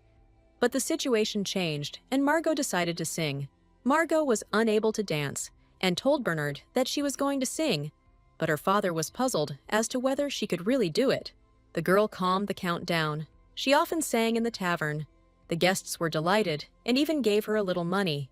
Bernard decided that this was a good idea for the given situation. But in order to sing as a threesome, they needed to rehearse, and there was no time. Ethan was unfamiliar with the song that Margot offered to sing, and the girl had already decided to give up the performance. Everyone understood that one of Salvador's grandchildren had to appear in public, and it was decided that Margarita would perform alone. Lord Salvador was worried about his granddaughter, but Margarita was confident that she would succeed. Margarita came on stage and announced that due to changed circumstances, the dance was cancelled and she would sing instead. Margot chose a song written by the people of the Barbados Empire. It was her favorite. This song took people back to their bright past and made everyone happy. Margarita tried not to remember her past life. But sometimes I'm overcome with melancholy. There was nothing good in Margot's life back then. But as soon as she started singing, the most painful memories were enveloped in a haze of nostalgia. Margarita took the first notes. The girl was tormented by the question of whether she would be able to reach the local audience with her singing. The main listener and judge of the girl's singing was Lord Salvador, the very man who was now considered her grandfather. The nobles listened attentively to Margarita's singing and did not throw rotten tomatoes at her, which was already good. Margot finished her performance. She was glad that she had not disgraced herself and sang everything without mistakes. The girl hoped that she had conveyed her feelings correctly. Lady Ethan was the first to come to her senses after Margot's performance. She declared that Margarita had sung wonderfully. The song was beautiful, albeit sad. The audience gave Lady Margarita a standing ovation. No one expected that Salvador's granddaughter was actually so talented. Margarita suddenly discovered that everyone liked her singing, and even Lord Salvador smiled with joy and warmth. Lord Salvador was proud of himself and his granddaughter. This girl was a great asset and should bring benefit to the de Hart family. Margarita wanted to get closer to Grandfather Salvador. She took a few steps, completely forgetting that she had twisted her ankle. Margarita's sore leg prevented her from moving freely, and she flew off the stage. Margarita would certainly have hit herself even harder, and, of course, would have been disgraced in front of the aristocrats of the empire. Luckily for the girl, her grandfather Salvador was next to her. The Lord caught his falling granddaughter in his strong arms, and the situation was saved. Lord Salvador announced to everyone that his granddaughter was tired and needed to rest. Salvador ordered the celebration to end and the guests to go home. There was absolute silence in Margarita's room. By order of Lord Salvador, his granddaughter had to have a good rest. Margarita woke up. She didn't even remember how she got into bed and fell asleep. The ending in her memory was like a blur. The girl looked around. Grandfather Salvador was standing near the window. He asked his granddaughter if she had rested well. Margarita asked why her grandfather was here and whether the holiday was already over. Salvador told Margarita that she was very tired today, and he insisted that she rest a little more. Margarita agreed with this demand, but wanted to clarify whether her grandfather liked her performance. Salvador replied that he was pleased and believed that he could not have imagined a better gift. Margarita was glad and truly happy that she was able to please her grandfather and make him happy. Lord Salvador discovered that his granddaughter had fallen asleep again, her sleep now calm and even. The girl had calmed down. Grandfather Salvador carefully adjusted the blanket on his granddaughter. The girl was so much trouble, but her presence in the family brought the old man great joy. Edward appeared at the door and asked if his father had put Margarita to bed again himself. Lord Salvador's youngest son was gloomy and angry, but his father decided to ignore his condition. Salvador told his son that he himself was tired today, and if he wanted to talk, it would be better to put it off until tomorrow. Edward demanded an immediate answer to his question. Lord Salvador actually plans to make this girl his successor. Salvador did not want to answer and tried to leave, but Edward forcibly detained his father. The Lord clarified what Edward meant and what he feared so much. His son had doubts about this. Edward stated that Margaret would never be part of the de Hart family for him. She grew up among ordinary people, and it was still unknown whether she was really Bernard's daughter. The older brother found this girl when she was scrubbing floors in some miserable tavern in the poorest area of the capital. Edward was sure that if his father made this girl the head of the family, he would bring shame on the entire DeHart family. Lord Salvador did not deny his son's words. Margarita had truly become dear to him. Outwardly, the young head of the family was in fact a very old man and felt like an elderly person. Salvador told his youngest son that he only wanted to watch the girl grow up, nothing more, and he considered her his granddaughter. Salvador grabbed his son by the throat with a firm hand and deprived Edward of the ability to move and speak. The Lord reported that Edward's despair raises a legitimate question for Salvador about what the future holds for this girl. Edward didn't expect such actions from the old man. It turned out that his father had openly shown his feelings. At this rate, he could really make Margot his successor. Ethan retreated to a secluded corner of the park, the boy tormented by conflicting emotions. From the very end of the celebration, the guy felt uneasy. Before Margot arrived at the estate, such lavish receptions had never been held there. Iton greeted the aristocrats for the first time and even shed tears in their eyes. But he was unable to show himself as befitted his status. Margarita drew all the attention to herself. Everything would be fine. But all this happened at the instigation of the grandfather, and this worried the boy. Edward was not too pleased when he learned that his father had appointed Margarita as acting head of the house. Ethan saw that his father attached great importance to all these facts, and they disturbed both of them equally. The boy remembered that, from the very beginning, Margarita did not want to stand on stage alone. But in the end, all the attention and all the laurels went to her. Ethan was worried that this could happen in real life, with all of Grandfather Salvador's attention going to Margarita, and the boy himself being content with second-rate roles. Lately, all the attention of Salvador, Irene, and Bernard is focused only on Margarita. The whole world revolves around her. Ethan didn't understand what it was about this little girl that made those around her, including himself, revolve around her. The guy believed that the most worthy person should become the head of the family, but it seemed that Margarita was increasingly ahead of him. This girl is smart, sensible, intelligent. The only thing she is inferior to Ethan in is physical strength, but she successfully compensates for this with resourcefulness.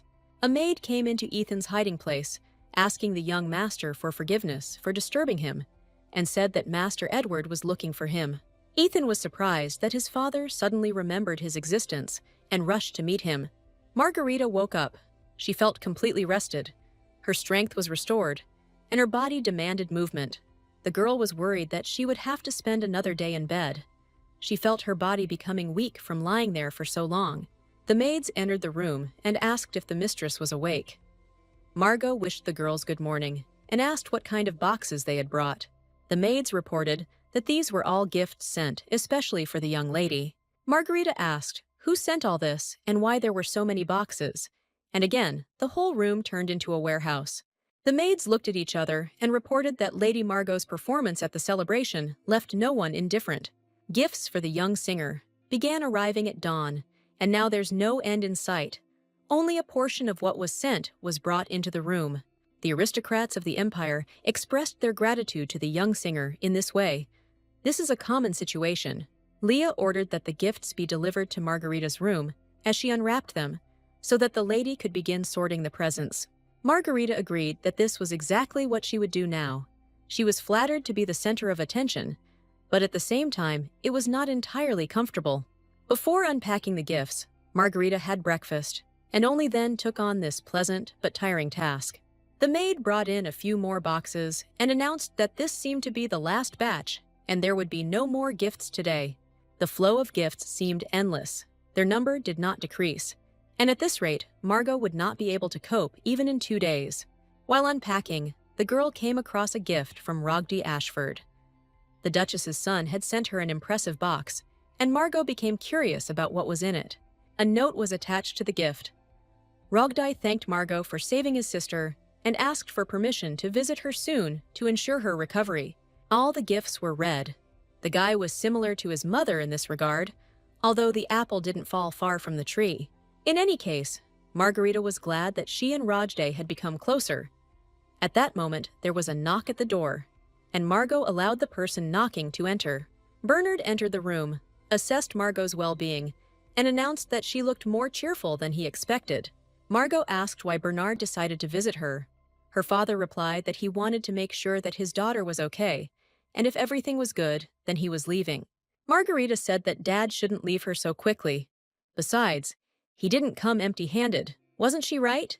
Bernard thought that Margot was not a timid person and asked the girl to express her wishes. Margarita replied that she dreamed of a family walk by the pond. Bernard could not refuse her this little thing.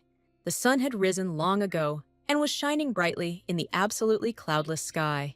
Margarita was delighted. She finally got out into the fresh air. The breeze was light and pleasant. Bernard asked if she was really happy about this. Margot replied that she had been locked up for a long time and was gaining strength, but it was boring. The girl asked her father to put her down on the ground near that pond. Bernard thought that the girl was too excited today and asked her to be more careful. Margarita was delighted with the opportunity to walk barefoot on the soft grass near the water. Finally, Margot broke out of the stuffy room. She was still a child, and lying in bed for a long time was only doing her harm. Margarita recalled with horror how she was forbidden to get up and told that she had to stay in bed for the whole day. Rosina and Rugdai came to visit her and were so sweet. Margot could not get used to the fact that they were worried about her. Bernard watched his daughter closely. He couldn't even imagine how he would justify himself to others if something happened to Margot again. Margarita dipped her feet into the cool water and declared that she would be fine if she stayed in that spot and didn't move. The girl found it strange that Bernard had been acting so overly caring, like a real dad, ever since her performance. Margot pulled herself together, and what was there to complain about? She had tried to get closer to Bernard, and she had succeeded, so she should be happy about that. Be that as it may, they rarely went out anywhere like this, just the two of them. So Margot decided to enjoy the moment as if they were a real family.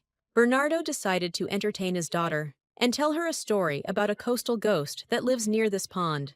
It is a restless and mischievous, but harmless spirit who loves to play with little girls. Margot, Bernard said. Margarita wasn't exactly scared. She just felt a little less comfortable and a little scared. Margarita did not consider ghosts, even the kindest and sweetest ones, to be welcome neighbors. Bernard, as luck would have it, decided to go away for a long time and leave Margot alone. The girl asked in vain where he was going. Her father just waved his daughter off and asked her to wait. Margarita was left alone by a large and deep pond, near which a ghost lives. The girl found Bernard's actions to be a rather funny joke. What kind of idiot would leave a child alone right after such stories? Margarita didn't believe in ghosts. Did Bernard really think she would fall for such a childish trick? The girl saw her reflection in the pond and shuddered.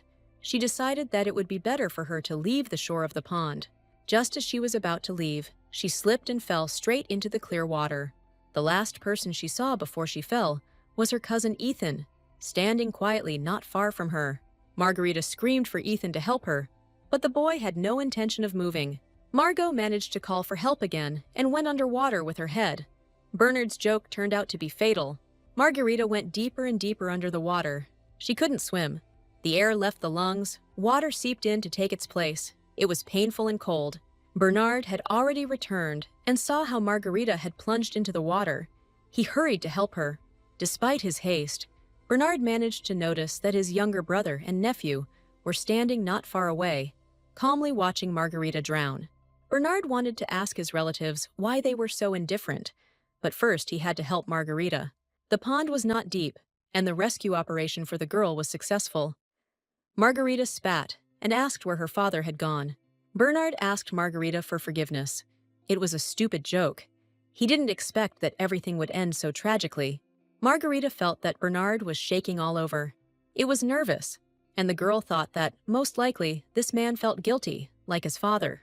Margarita decided that Bernard felt guilty because he took her for a walk despite his injuries, and then the accident on the water. Margarita had no idea that Bernardo was so human, but what made him so angry and tremble was also because of this. The girl tried to console her father. He shouldn't worry about her so much. Nothing serious had happened. Margarita did not know whether there was more sympathy or gratitude in her words, but she sincerely thanked Bernard for saving her and called him father. Margot said these words from the bottom of her heart. She was grateful to this difficult man for his care. Margot suddenly asked if Bernard had seen Ethan at the pond. It seemed to her that the boy was not far away, or that she had imagined it.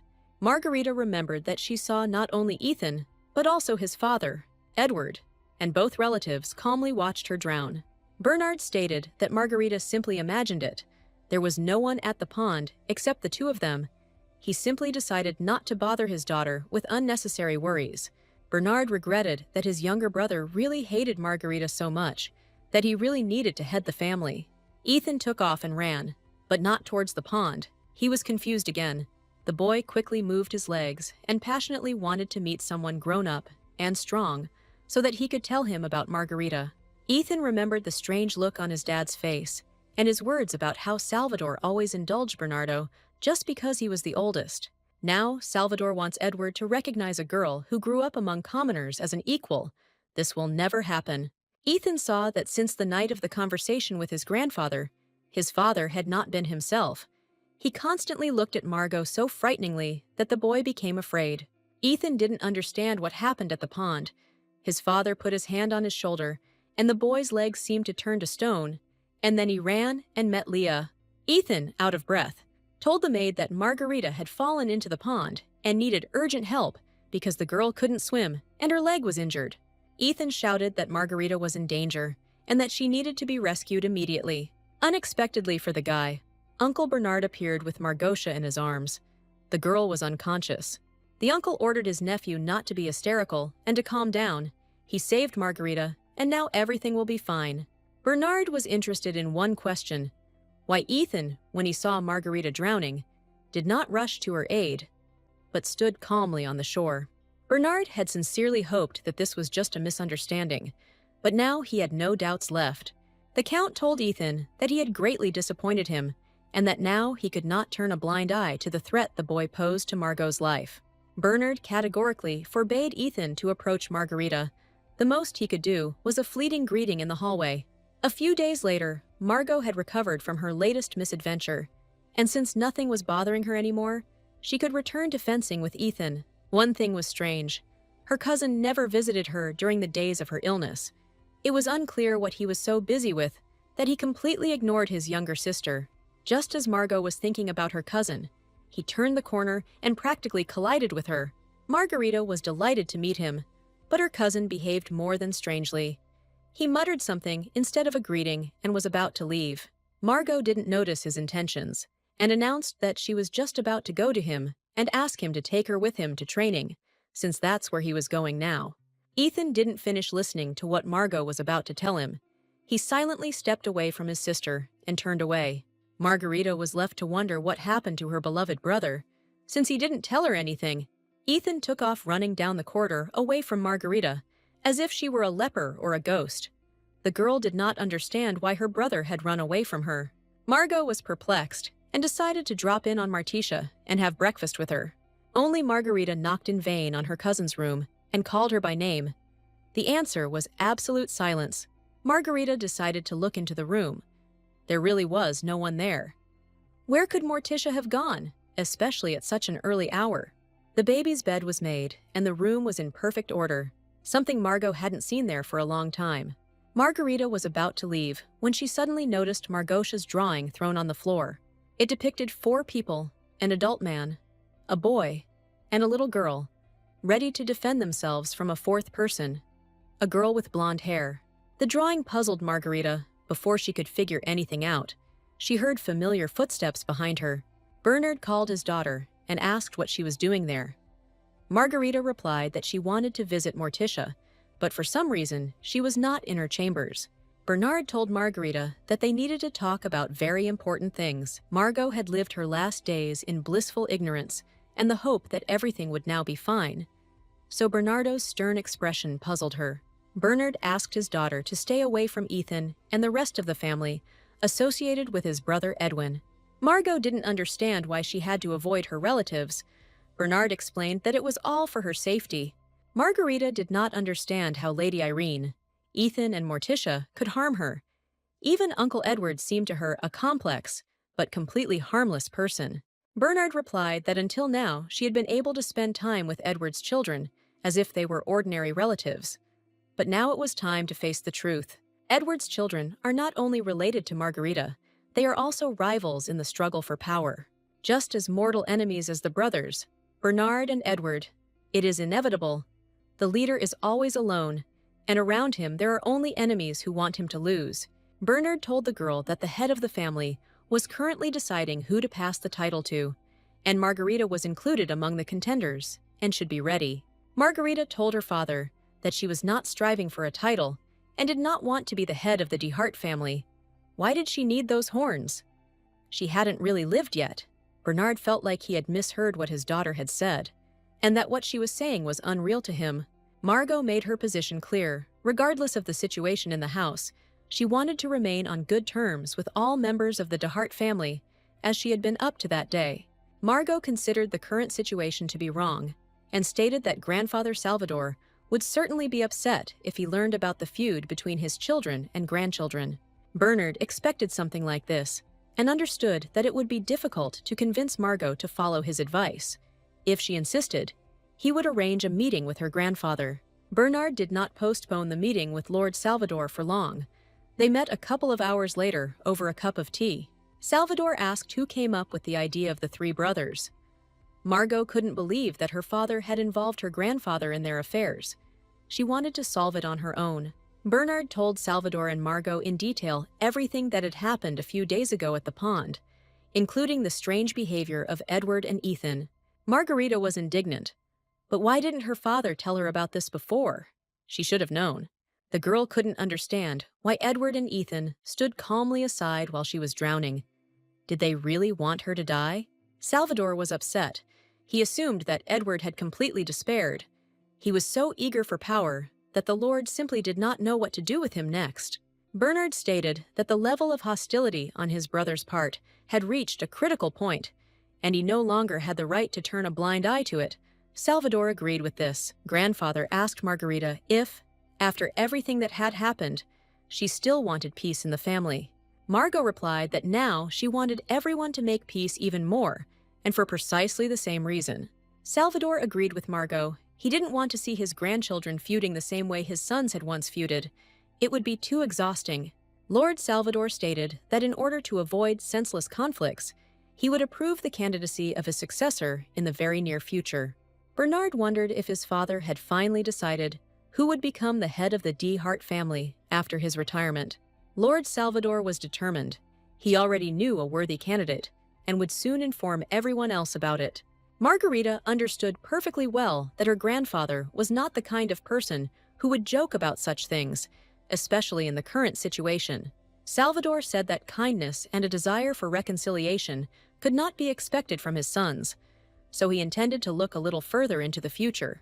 Before naming his successor, Lord Salvador intended to have a serious talk with Edward. The youngest son didn't keep us waiting long and showed up almost immediately when his father called. It felt like he had been ready for a serious conversation for a long time. Lord Salvador reported that he knew from Bernardo about what happened at the pond, how Edward not only did not help Margot himself, but also did not allow Ethan to do so. Count Edward did not deny what had happened, and did not even try to justify himself.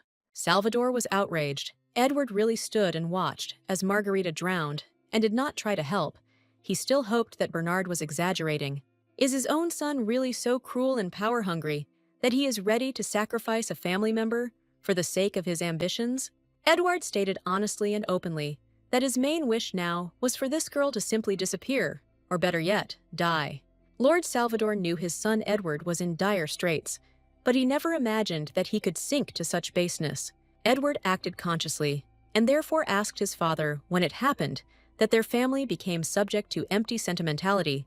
The DeHarts always fought fiercely for power. Lord Salvador tried to appeal to his son's feelings and his responsibility for the lives of those around him, but Edward was adamant.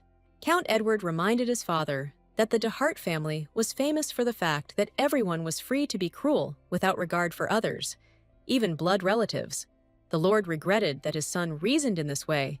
Salvador stated that Edward never understood the true value of the head of the family. Father was indignant.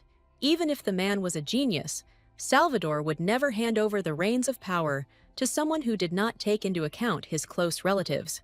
Lord Salvador reminded his son that he had told him this hundreds of times. First, you need to learn to be a man, and then strive for power.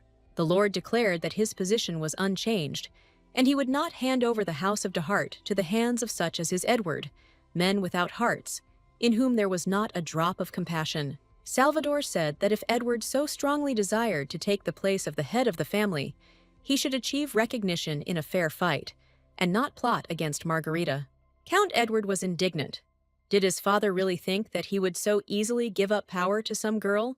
Lord Salvador confirmed that this is exactly what he believes.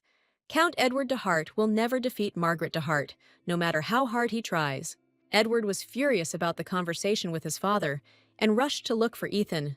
The boy spent time in his room. Lately, he did not feel like doing anything. Edward burst into his son's room and slammed the front door so hard that even the strong walls of the mansion shook. Ethan was shocked by such abrupt behavior of his usually level-headed father and asked him what had happened and why he was so angry and worried. Edward's answer left the boy in a state of shock. Was his whole life really going to go down the drain just because his father wanted it that way? The Count was adamant that he would not turn a blind eye to this girl's antics. Edward insisted that Ethan should consider Margarita his main enemy. Edward squeezed his son's shoulder painfully and demanded that he swear that he would fight Margarita. The Count declared that he would never hand over the title of head of the House of de Hart to some upstart who had grown up among the commoners. Ethan tried to explain to his father that he could not consider Margarita an enemy. She had become his family. The boy said that they were like brother and sister, and Margarita never showed hostility towards him. Edward was indignant that his son did not understand that when he was stripped of his title and sent into exile, it would be too late to shed tears. Ethan firmly stated that he was not going to hurt his family. If he followed his father, it would hurt everyone. It so happened that this conversation between Ethan and Edward was overheard by Margarita, who happened to be passing by her brother's room. The girl felt better. Ethan had doubts because of his father's prejudices, but remained true to his kind heart. Margot decided that she had to find a way to reconcile everyone. A little later, Margaret was supposed to meet Lady Marianne, who was waiting for her at her usual place in the garden of the de Hart mansion. Margot was late. She asked for forgiveness, but Marianne was not angry with her and suggested that they start serving before the tea got cold. Marianne noticed that Margarita looked worried and asked what had happened to her. The Duchess noted that staying at the de Hart mansion has recently felt oppressive. Margarita wondered if she could trust Lady Marianne. In fact, she had been kind to the girl lately, and Lord Salvador trusted her. Margot decided to take a risk and trust the Duchess of Ashford. The girl told her what was really going on in the de Hart mansion. Marianne thought about it. It turned out that both the incident at the pond and the fact that Margot and Ethan had become estranged from each other were all consequences of the struggle for the place of the Lord's successor. Mariana suggested a simple way to solve this problem. Margarita should simply move in with her. The Duchess was delighted with her idea. If Margot moved in with her, she would no longer have to worry about anything. She would not have to expose herself to danger. If Margot needed a reason to leave the Lord's house, then Marianne could arrange her engagement to Rajday. Margarita decided that this was too abrupt. Margot was grateful to the Duchess for her sympathy. If she could leave the de Hart mansion, she would actually feel better. Everything was complicated by Margot's stubborn nature. She did not want to run away and did not want to hide from problems. The girl told the Duchess that she was going to stay in the house of Lord Salvador de Hart and do everything to ensure that peace and quiet reigned in this family. Mariana asked why Margarita was so determined. What was stopping her from leaving this uncomfortable family and living her own happy life? Margot replied that she had fought for her grandfather's recognition for so long that now she simply felt sorry to give up everything. She believed that this time, too, she would be able to change everything herself. Margarita believed that escape did not suit her. If battle was inevitable, she would accept the fight and fight bravely.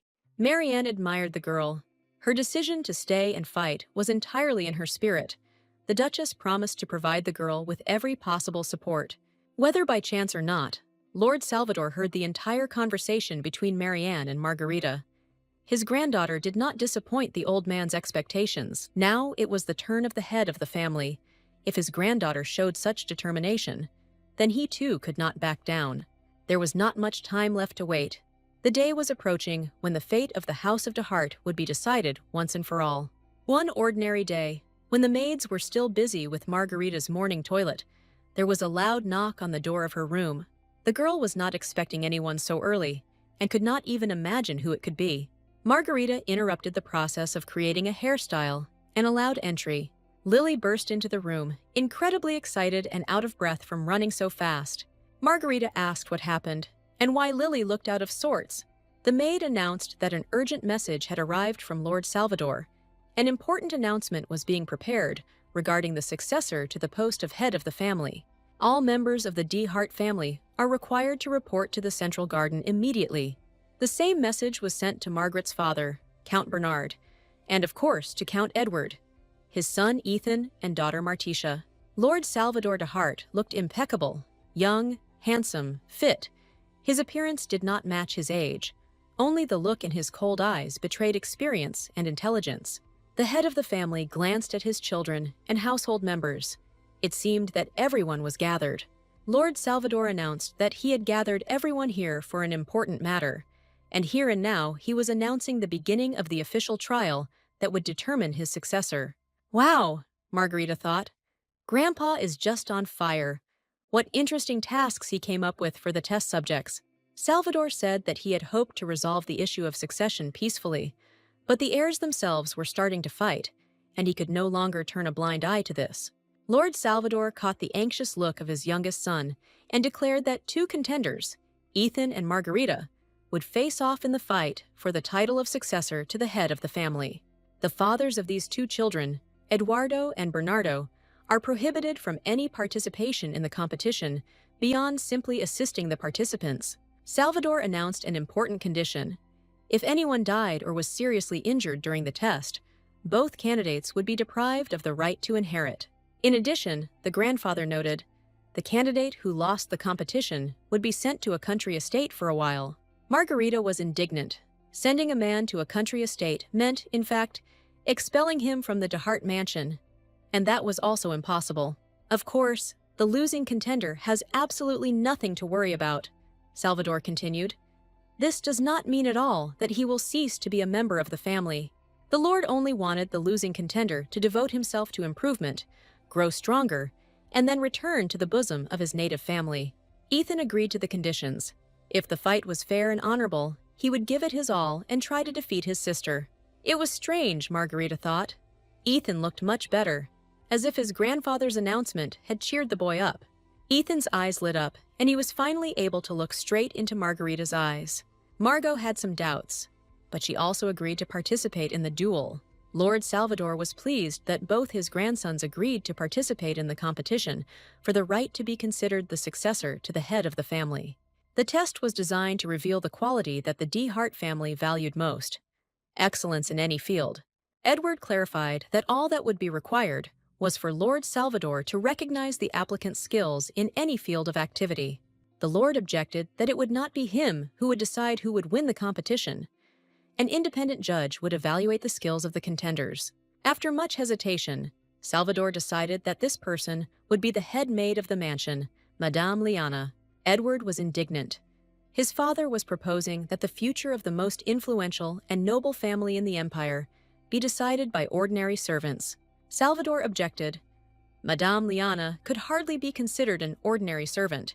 She looked after the children, who embodied the future of this house, more closely than anyone else. Therefore, Lord Salvador believed that no one could handle the choice of the future head of the family better than this woman. Ethan and Margarita must, at any cost, gain the recognition of the headmaid and prove that they are worthy of leading the Dehart family. The time frame given for everything was not too long, but not too short either. Salvador determined that the results of the competition would be announced in a week. Edward was overconfident. He considered this test simple. His son would undoubtedly be the winner. Count Edward decided that Ethan's schedule could remain unchanged. The boy should spend the entire week honing his sword-fighting skills. Edward was confident that Ethan's skill with the blade would prove that he had the potential to become a reliable support and protector for the Dehart family.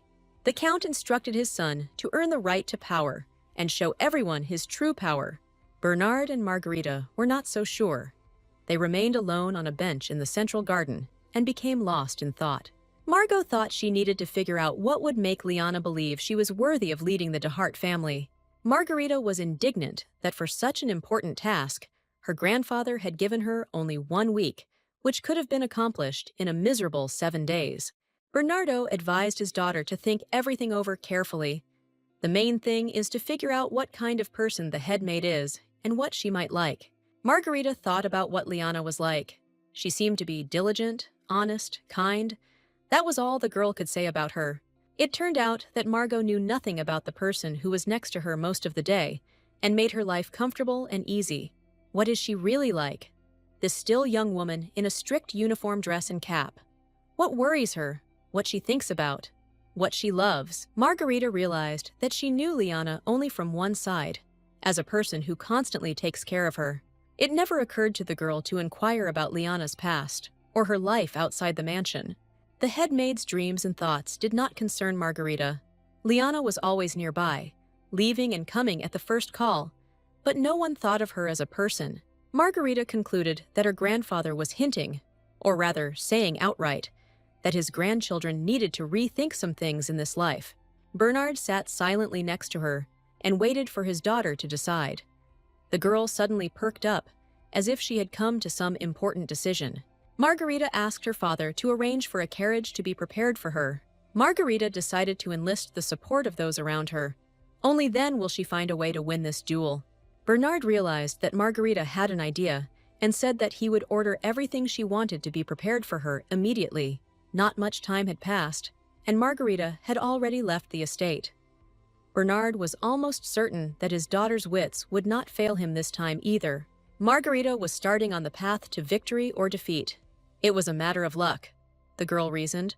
Margot had never doubted herself before, but at the crucial moment, she was always overcome with anxiety. Margot had made up her mind. She needed to enlist the support of those around her and use their power wisely. This was certainly one of the key qualities required of the head of the family. Lady Irene suddenly appeared in the hall and asked where Lady Margaret was, but was told that the young lady had left on business. Irene had long kept a low profile, but now that the fight for Lord Salvador's inheritance was in full swing, she couldn't let her guard down. Margarita hurried to the Duchess of Ashford's mansion. Marianne was experienced in many areas of life and promised the girl her help. Margot got out of the carriage. The carriages were tiring, cars in her past life were a different matter, but use what is at hand and don't look for something else. I wonder where it came from. The mistress of the estate told Margot that the girl could come here at any time, so she showed up uninvited, and doubts arose again that maybe it was all in vain. Even if the Duchess is favorably disposed towards Margaret, she may burden her with her sudden visit. The doubts were in vain. Marianne was delighted with Margarita's arrival, as if she were her own daughter. The Duchess asked with concern about the difficulties of the journey and Margot's health, and the girl replied that she was doing well. The girl thanked the Duchess for the warm welcome and for meeting her personally. Marianne replied that it was not worth thanking. She did what she had to, since Lady Margaret herself had come to visit her. The exchange of pleasantries was interrupted by the appearance of the daughter and son of the Duchess of Ashford. Rosina and Rogdai, without observing any formalities, rushed towards Margarita. Rosina hung on the girl's neck with a loud, joyful cry. Margarita was glad to meet her friends. They hadn't seen each other for so long that they had time to miss each other. Margarita couldn't believe that the Ashford family had given her such a warm welcome. It even brought tears to the girl's eyes. Mariana sat Margarita down at the table and asked what brought the girl to them today. Finally, Margarita could tell what worried her more than anything else. Margarita reported that her grandfather had started a competition to determine the future successor. Marianne was surprised. Lord Salvador had long spoken about the possibility of such a competition, but had only dared to announce it now. Margarita said that she only had a week to do everything, during which time she needed to get approval from the headmaid, Liana. Margot was completely confused, so she came to ask Lady Marianne for advice. The Duchess wondered if Margaret was being overly concerned about what her grandfather had called a test. It's hard to suddenly appear in a different light, especially when you only have a week to spare. So Margarita just needs to be herself and do things her way. The girl was amazed by such a simple conclusion. How to do it your own way. It was strange to listen to such advice. Mariana advised the girl to remember how exactly she became friends with her, and then with her son and daughter. Even when Marianne kidnapped the girl, she did not bow to either fear or force, and later declared that she believed her, just like her grandfather. Even in that incredible situation, Margot listened to Marianne and was the first to extend a helping hand, offering to make peace. Marianne was confident that compassion and kindness were Margarita's most powerful weapons, and that by using these qualities, she would achieve victory. Mariana asked to share with her what kind of head of the family Margarita wants to become. Margot agreed with the Duchess. She could not compare to Ethan in strength and fighting ability, but she wants to become the kind of head of the family who will warmly care for everyone and will always be there to support in any trouble and help with any problem. Mariana and Rogdai listened attentively to Margarita and admired her words. In her past life, Margarita was alone, and there was no one to take care of her. In this life, Margarita was able to come this far only thanks to the support of all her friends. Having received so much love, now she wanted to repay them in kind. Margarita decided that as a result of this test, she intended to give Liana exactly what she needed most. The Duchess agreed with Margarita. A wonderful idea came to her mind. Rugdai agreed with his mother. Margarita was delighted. She couldn't believe that such a kind and charming person would become her son's bride. Rogdai and Margot were shocked by such a statement. Rogdai suggested to the girl that it would be better if she achieved Liana's recognition in her own unique way. The boy didn't know if his hint would help Margot. He had recently seen Liana in the city. Margarita listened for a long time to the thoughts of Rogdai and his mother. They gave the girl many good advice. Margot agreed with much, rejected some, and as a result of a joint brainstorming session, a brilliant plan was developed. Now, Margarita knew what to do and was grateful to the Duchess and her son for their advice. Mariana was happy for Margarita and said that they would worry about her and asked to keep her informed of events. Margot was grateful for the support, but the Ashfords felt their efforts were not worth the effort. At this time, Lady Irene decided to become more active in the fight for a place in the sun. Irene informed her patron that if Lady Margaret had not caught Lord Salvador's eye, she would not have had to resort to extreme measures. The woman was concerned about the future of her children and was ready to do anything for their happiness. Irene was sad, but consoled herself that she was doing everything only for Ethan. Count Edward supported and inspired Irene, and he was also ready to do everything for his son. That is why Irene should not blame herself too much. Their sins are justified by a higher purpose. Besides, Edward reminded the woman, she had come up with this plan herself, and over time, Morticia and Ethan would surely understand their parents and approve of their actions. Irene was worried. She sighed and wished that everything would happen exactly this way. Now she needed to finish writing the letter and send it to the Emperor. Ethan continued to practice diligently with his sword. His opponent today were two straw men. The boy handled the sword deftly. The blade, although wooden, seemed to be attached to his hands and moved like a natural extension of his body. The scarecrows were blown to smithereens in an instant. Ethan's blows were precise and lightning fast. The guy was happy with his success. It wasn't for nothing that he had been sweating on the training grounds for the last few years. Margarita watched her cousin. His skill was incredible, and few could surpass this guy now. Margot saw that Ethan was fluent in the sword's aura, which meant that she hadn't imagined it. Ethan had made such incredible progress on his own. In the original novel, Ethan only achieved mastery of the sword's aura at the age of 15. Margarita closely watched her brother's exercises. He tried so hard that one could envy his persistence. The girl decided that she needed to take the competition seriously and give it her all. The maid clarified that the young lady was planning to go somewhere today as well, and Margarita confirmed her guess. Margot was going to carry out Grandpa Salvador's mission, and that said it all. The maid asked what Lady Margaret had planned, but the girl decided to keep it a secret until the very last day. The maid grumbled, "Lately Margot keeps disappearing somewhere, and then returning covered in dirt. It's unclear what she's doing in this garden." The head maid said that, although this was Lord Salvador's test, she was very worried about Margot, but Ethan was always in sight, and it wasn't so scary. Margarita asked Liana to be patient for a little while. Things were difficult for everyone right now, but this would help them become a close-knit and loving family. The maid wanted to say something else to Margarita, but the girl was terribly busy. Liana wished the young lady good luck, and Margarita took off at full speed. Liana felt someone standing behind her and looked back sharply. It was Messrs. Salvador and Bernardo. They suddenly appeared near Margarita's room and heard her talking about a close-knit and loving family. Lord Salvador didn't know what his granddaughter was up to, but she was clearly moving in the right direction. Bernardo was confident that this time too, Margarita had managed to find her way and would undoubtedly amaze everyone with the originality of her idea and execution. Bernardo believed in his girl more than anyone else, strangely enough. But with her appearance, he himself began to change for the better. Margaret was in a hurry. She hoped that she could bring happiness and peace back to this wonderful house. The girl arrived in the city. All her affairs were connected only with the test, and here she solved the same problems. Margaret didn't take any escorts with her. They only slowed her movements down. Recently, no one had dared to harm Lord Salvador's granddaughter. Sir Gunther appeared. It was he whom Margarita was expecting. She was glad to meet her old friend. Gunther decided that life in the mansion was good for the girl. She looked better every day. Margot was pleased with the praise. But what about her request? Gunther handed the girl a large wooden box, in which something was rattling, and said that this was all that had been done for today. Margarita was grateful to Gunther that he had put so much effort into getting it, and at such a huge profit. Gunther sometimes didn't understand aristocrats. For some reason, Margot wanted to risk everything she had and fight Ethan one-on-one. Gunther didn't believe that Margarita could really defeat the scion of the Count's family with something like that. It wasn't that Gunther was Ethan's mentor. It was just that the boy was truly incredibly talented and would one day be among the best swordsmen in the Empire.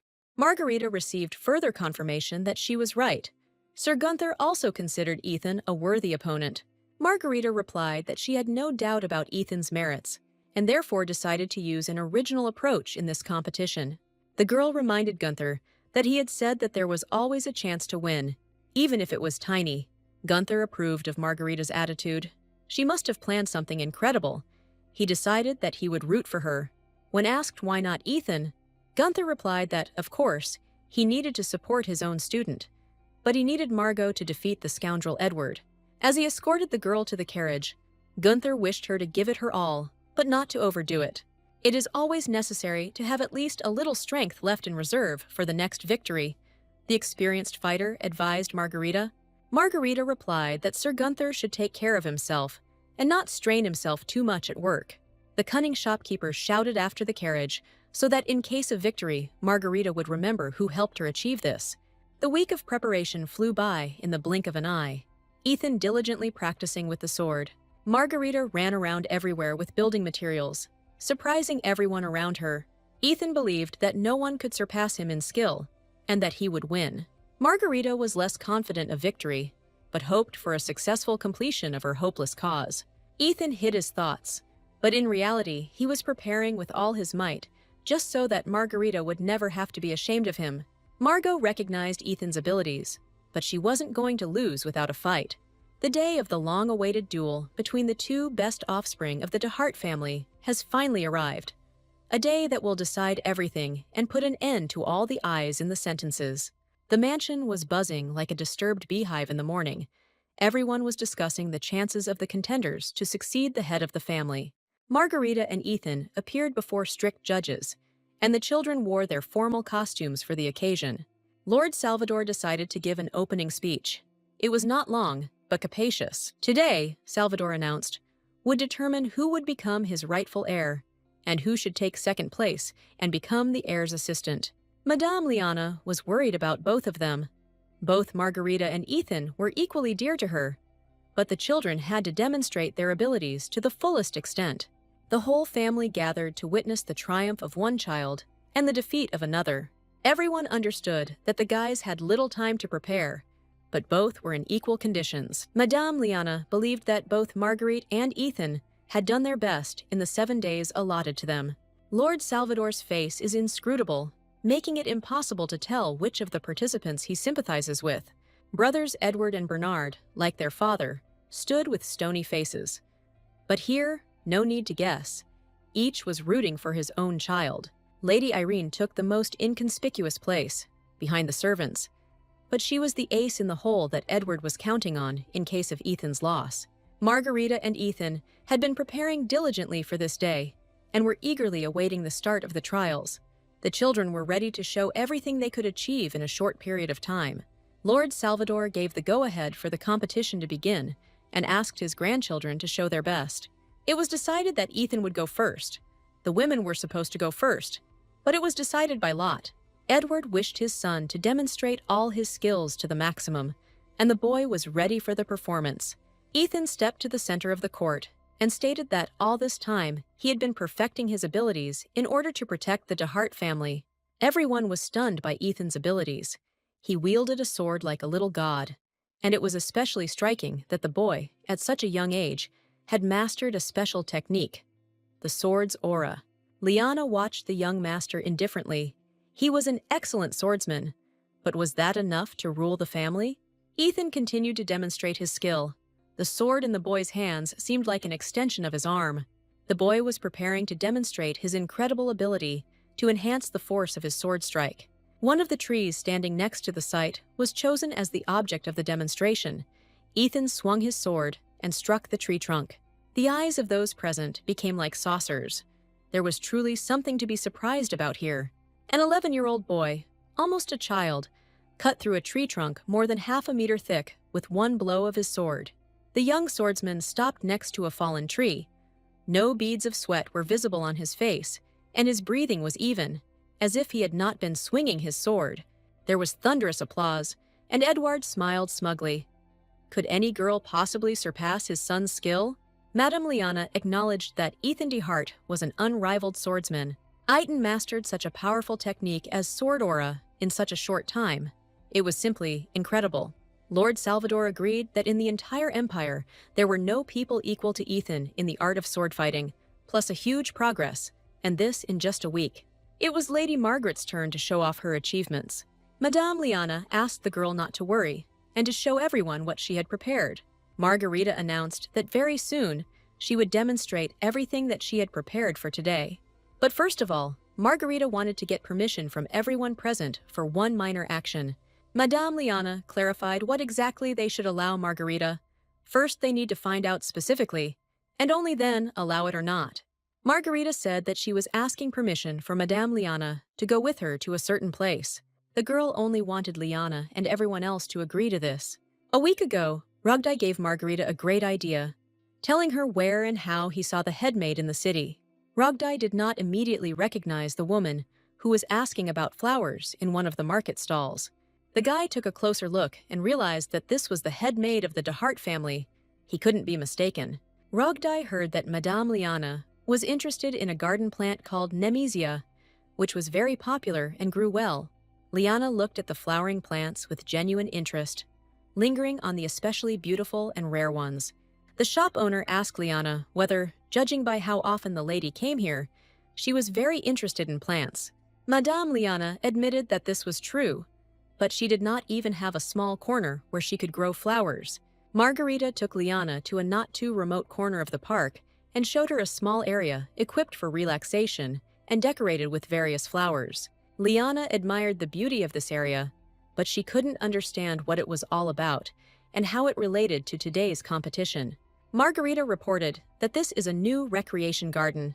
It appeared in the Count's Park quite recently and was created through the joint efforts of many people, including Margot. The girl explained that Lady Irene had once shown her a garden she had created with her own hands, and Margot decided to create something similar. The girl announced that she had arranged this corner especially for Madame Liana, so that she, who was always busy with housework, could rest here peacefully. Liana asked why Margot decided to do this. The girl replied that when she was given her own office, she was incredibly happy. Margarita knew very well how pleasant it was when someone appreciated your efforts and remembered your needs, so she wanted Liana to feel the same joy.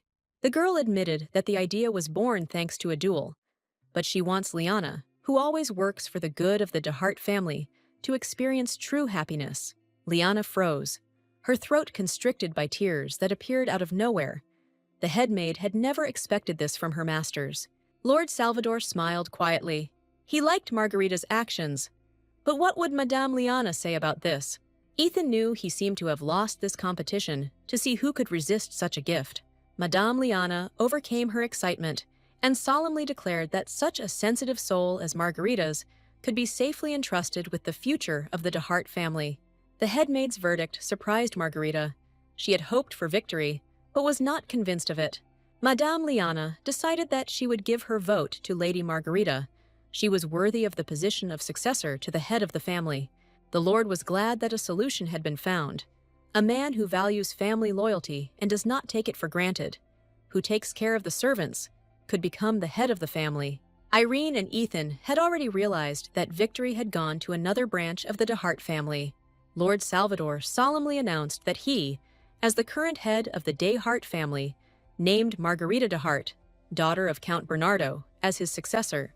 Margarita only now realized that she had achieved not just a place in the sun in this family, but had occupied the highest position imaginable. Lord Salvador planned to immediately break the news to the noble families supporting the de Hart family. Lord Salvador informed all those present that the official appointment ceremony would take place in the very near future. Edward and Irene stood in sad silence. Now they would have to resort to extreme measures. Lord Salvador declared that his decision was final and not subject to appeal, and Madame Liana rushed to congratulate the young lady on her victory. The other maid girls also joined in congratulating the head maid. Count Edward looked at everything that was happening with indignation. His son was pushed away from his coveted position. Ethan approached Margarita and asked the maid girls to let him in. Margarita looked intently at her cousin and waited for what he would say. His words could determine the future of the family. Ethan recognized the solemnity of the moment and addressed his sister formally. The little knight extended his hand to his cousin and gently shook her small, delicate palm. The guy congratulated his sister. Now Lady Margaret is the official heir to the title of head of the de Hart family. It was a historic moment. The loser of the competition extended his hand to the winner and fully acknowledged his supremacy over himself. Margarita and Ethan sealed their partnership with a firm handshake, and now they are no longer rivals, but one happy family. The girls sincerely thanked Ethan for his congratulations. Now they will create their family history themselves. A strange thought flashed through Ethan's head at that moment. He suddenly regretted that Margarita was his cousin. A girl like that could have become his life partner. Several days passed. Lord Salvador announced to the public about Margot's victory. The girl received congratulatory letters from all over the empire. The estate was once again in the throes of organized chaos as preparations for the official ceremony began. There was a fly in the ointment, too. Ethan was preparing to leave for a remote estate. Margarita did not want to part with her brother at all, but this could not mark his departure, and the preparations went on as usual. Margot wondered how mature and handsome Ethan would appear before her the next time they met. Of course, a lot will change in this boy by that time. If only he had the same brave and loving heart as now, Margarita prayed. The events of the last few days brought back memories for Margot of the day she first stepped through the doors of this house. At that time, Margarita was young, inexperienced, and looked at the world with distrust. Suddenly, Count Bernardo de Hart appeared in the life of a poor servant of a rundown tavern. As a result, Margarita ended up at the estate, where many interesting things happened to her. No one could have imagined when Margarita first appeared here that she would not only receive universal recognition, but also become the successor to the head of the family. Margarita's thoughts were interrupted by her father's voice. He looked strange, wearing a black suit and a white bouquet in his hands. Bernard assumed that Margot was currently busy preparing for the ceremony, but asked to give him a little time.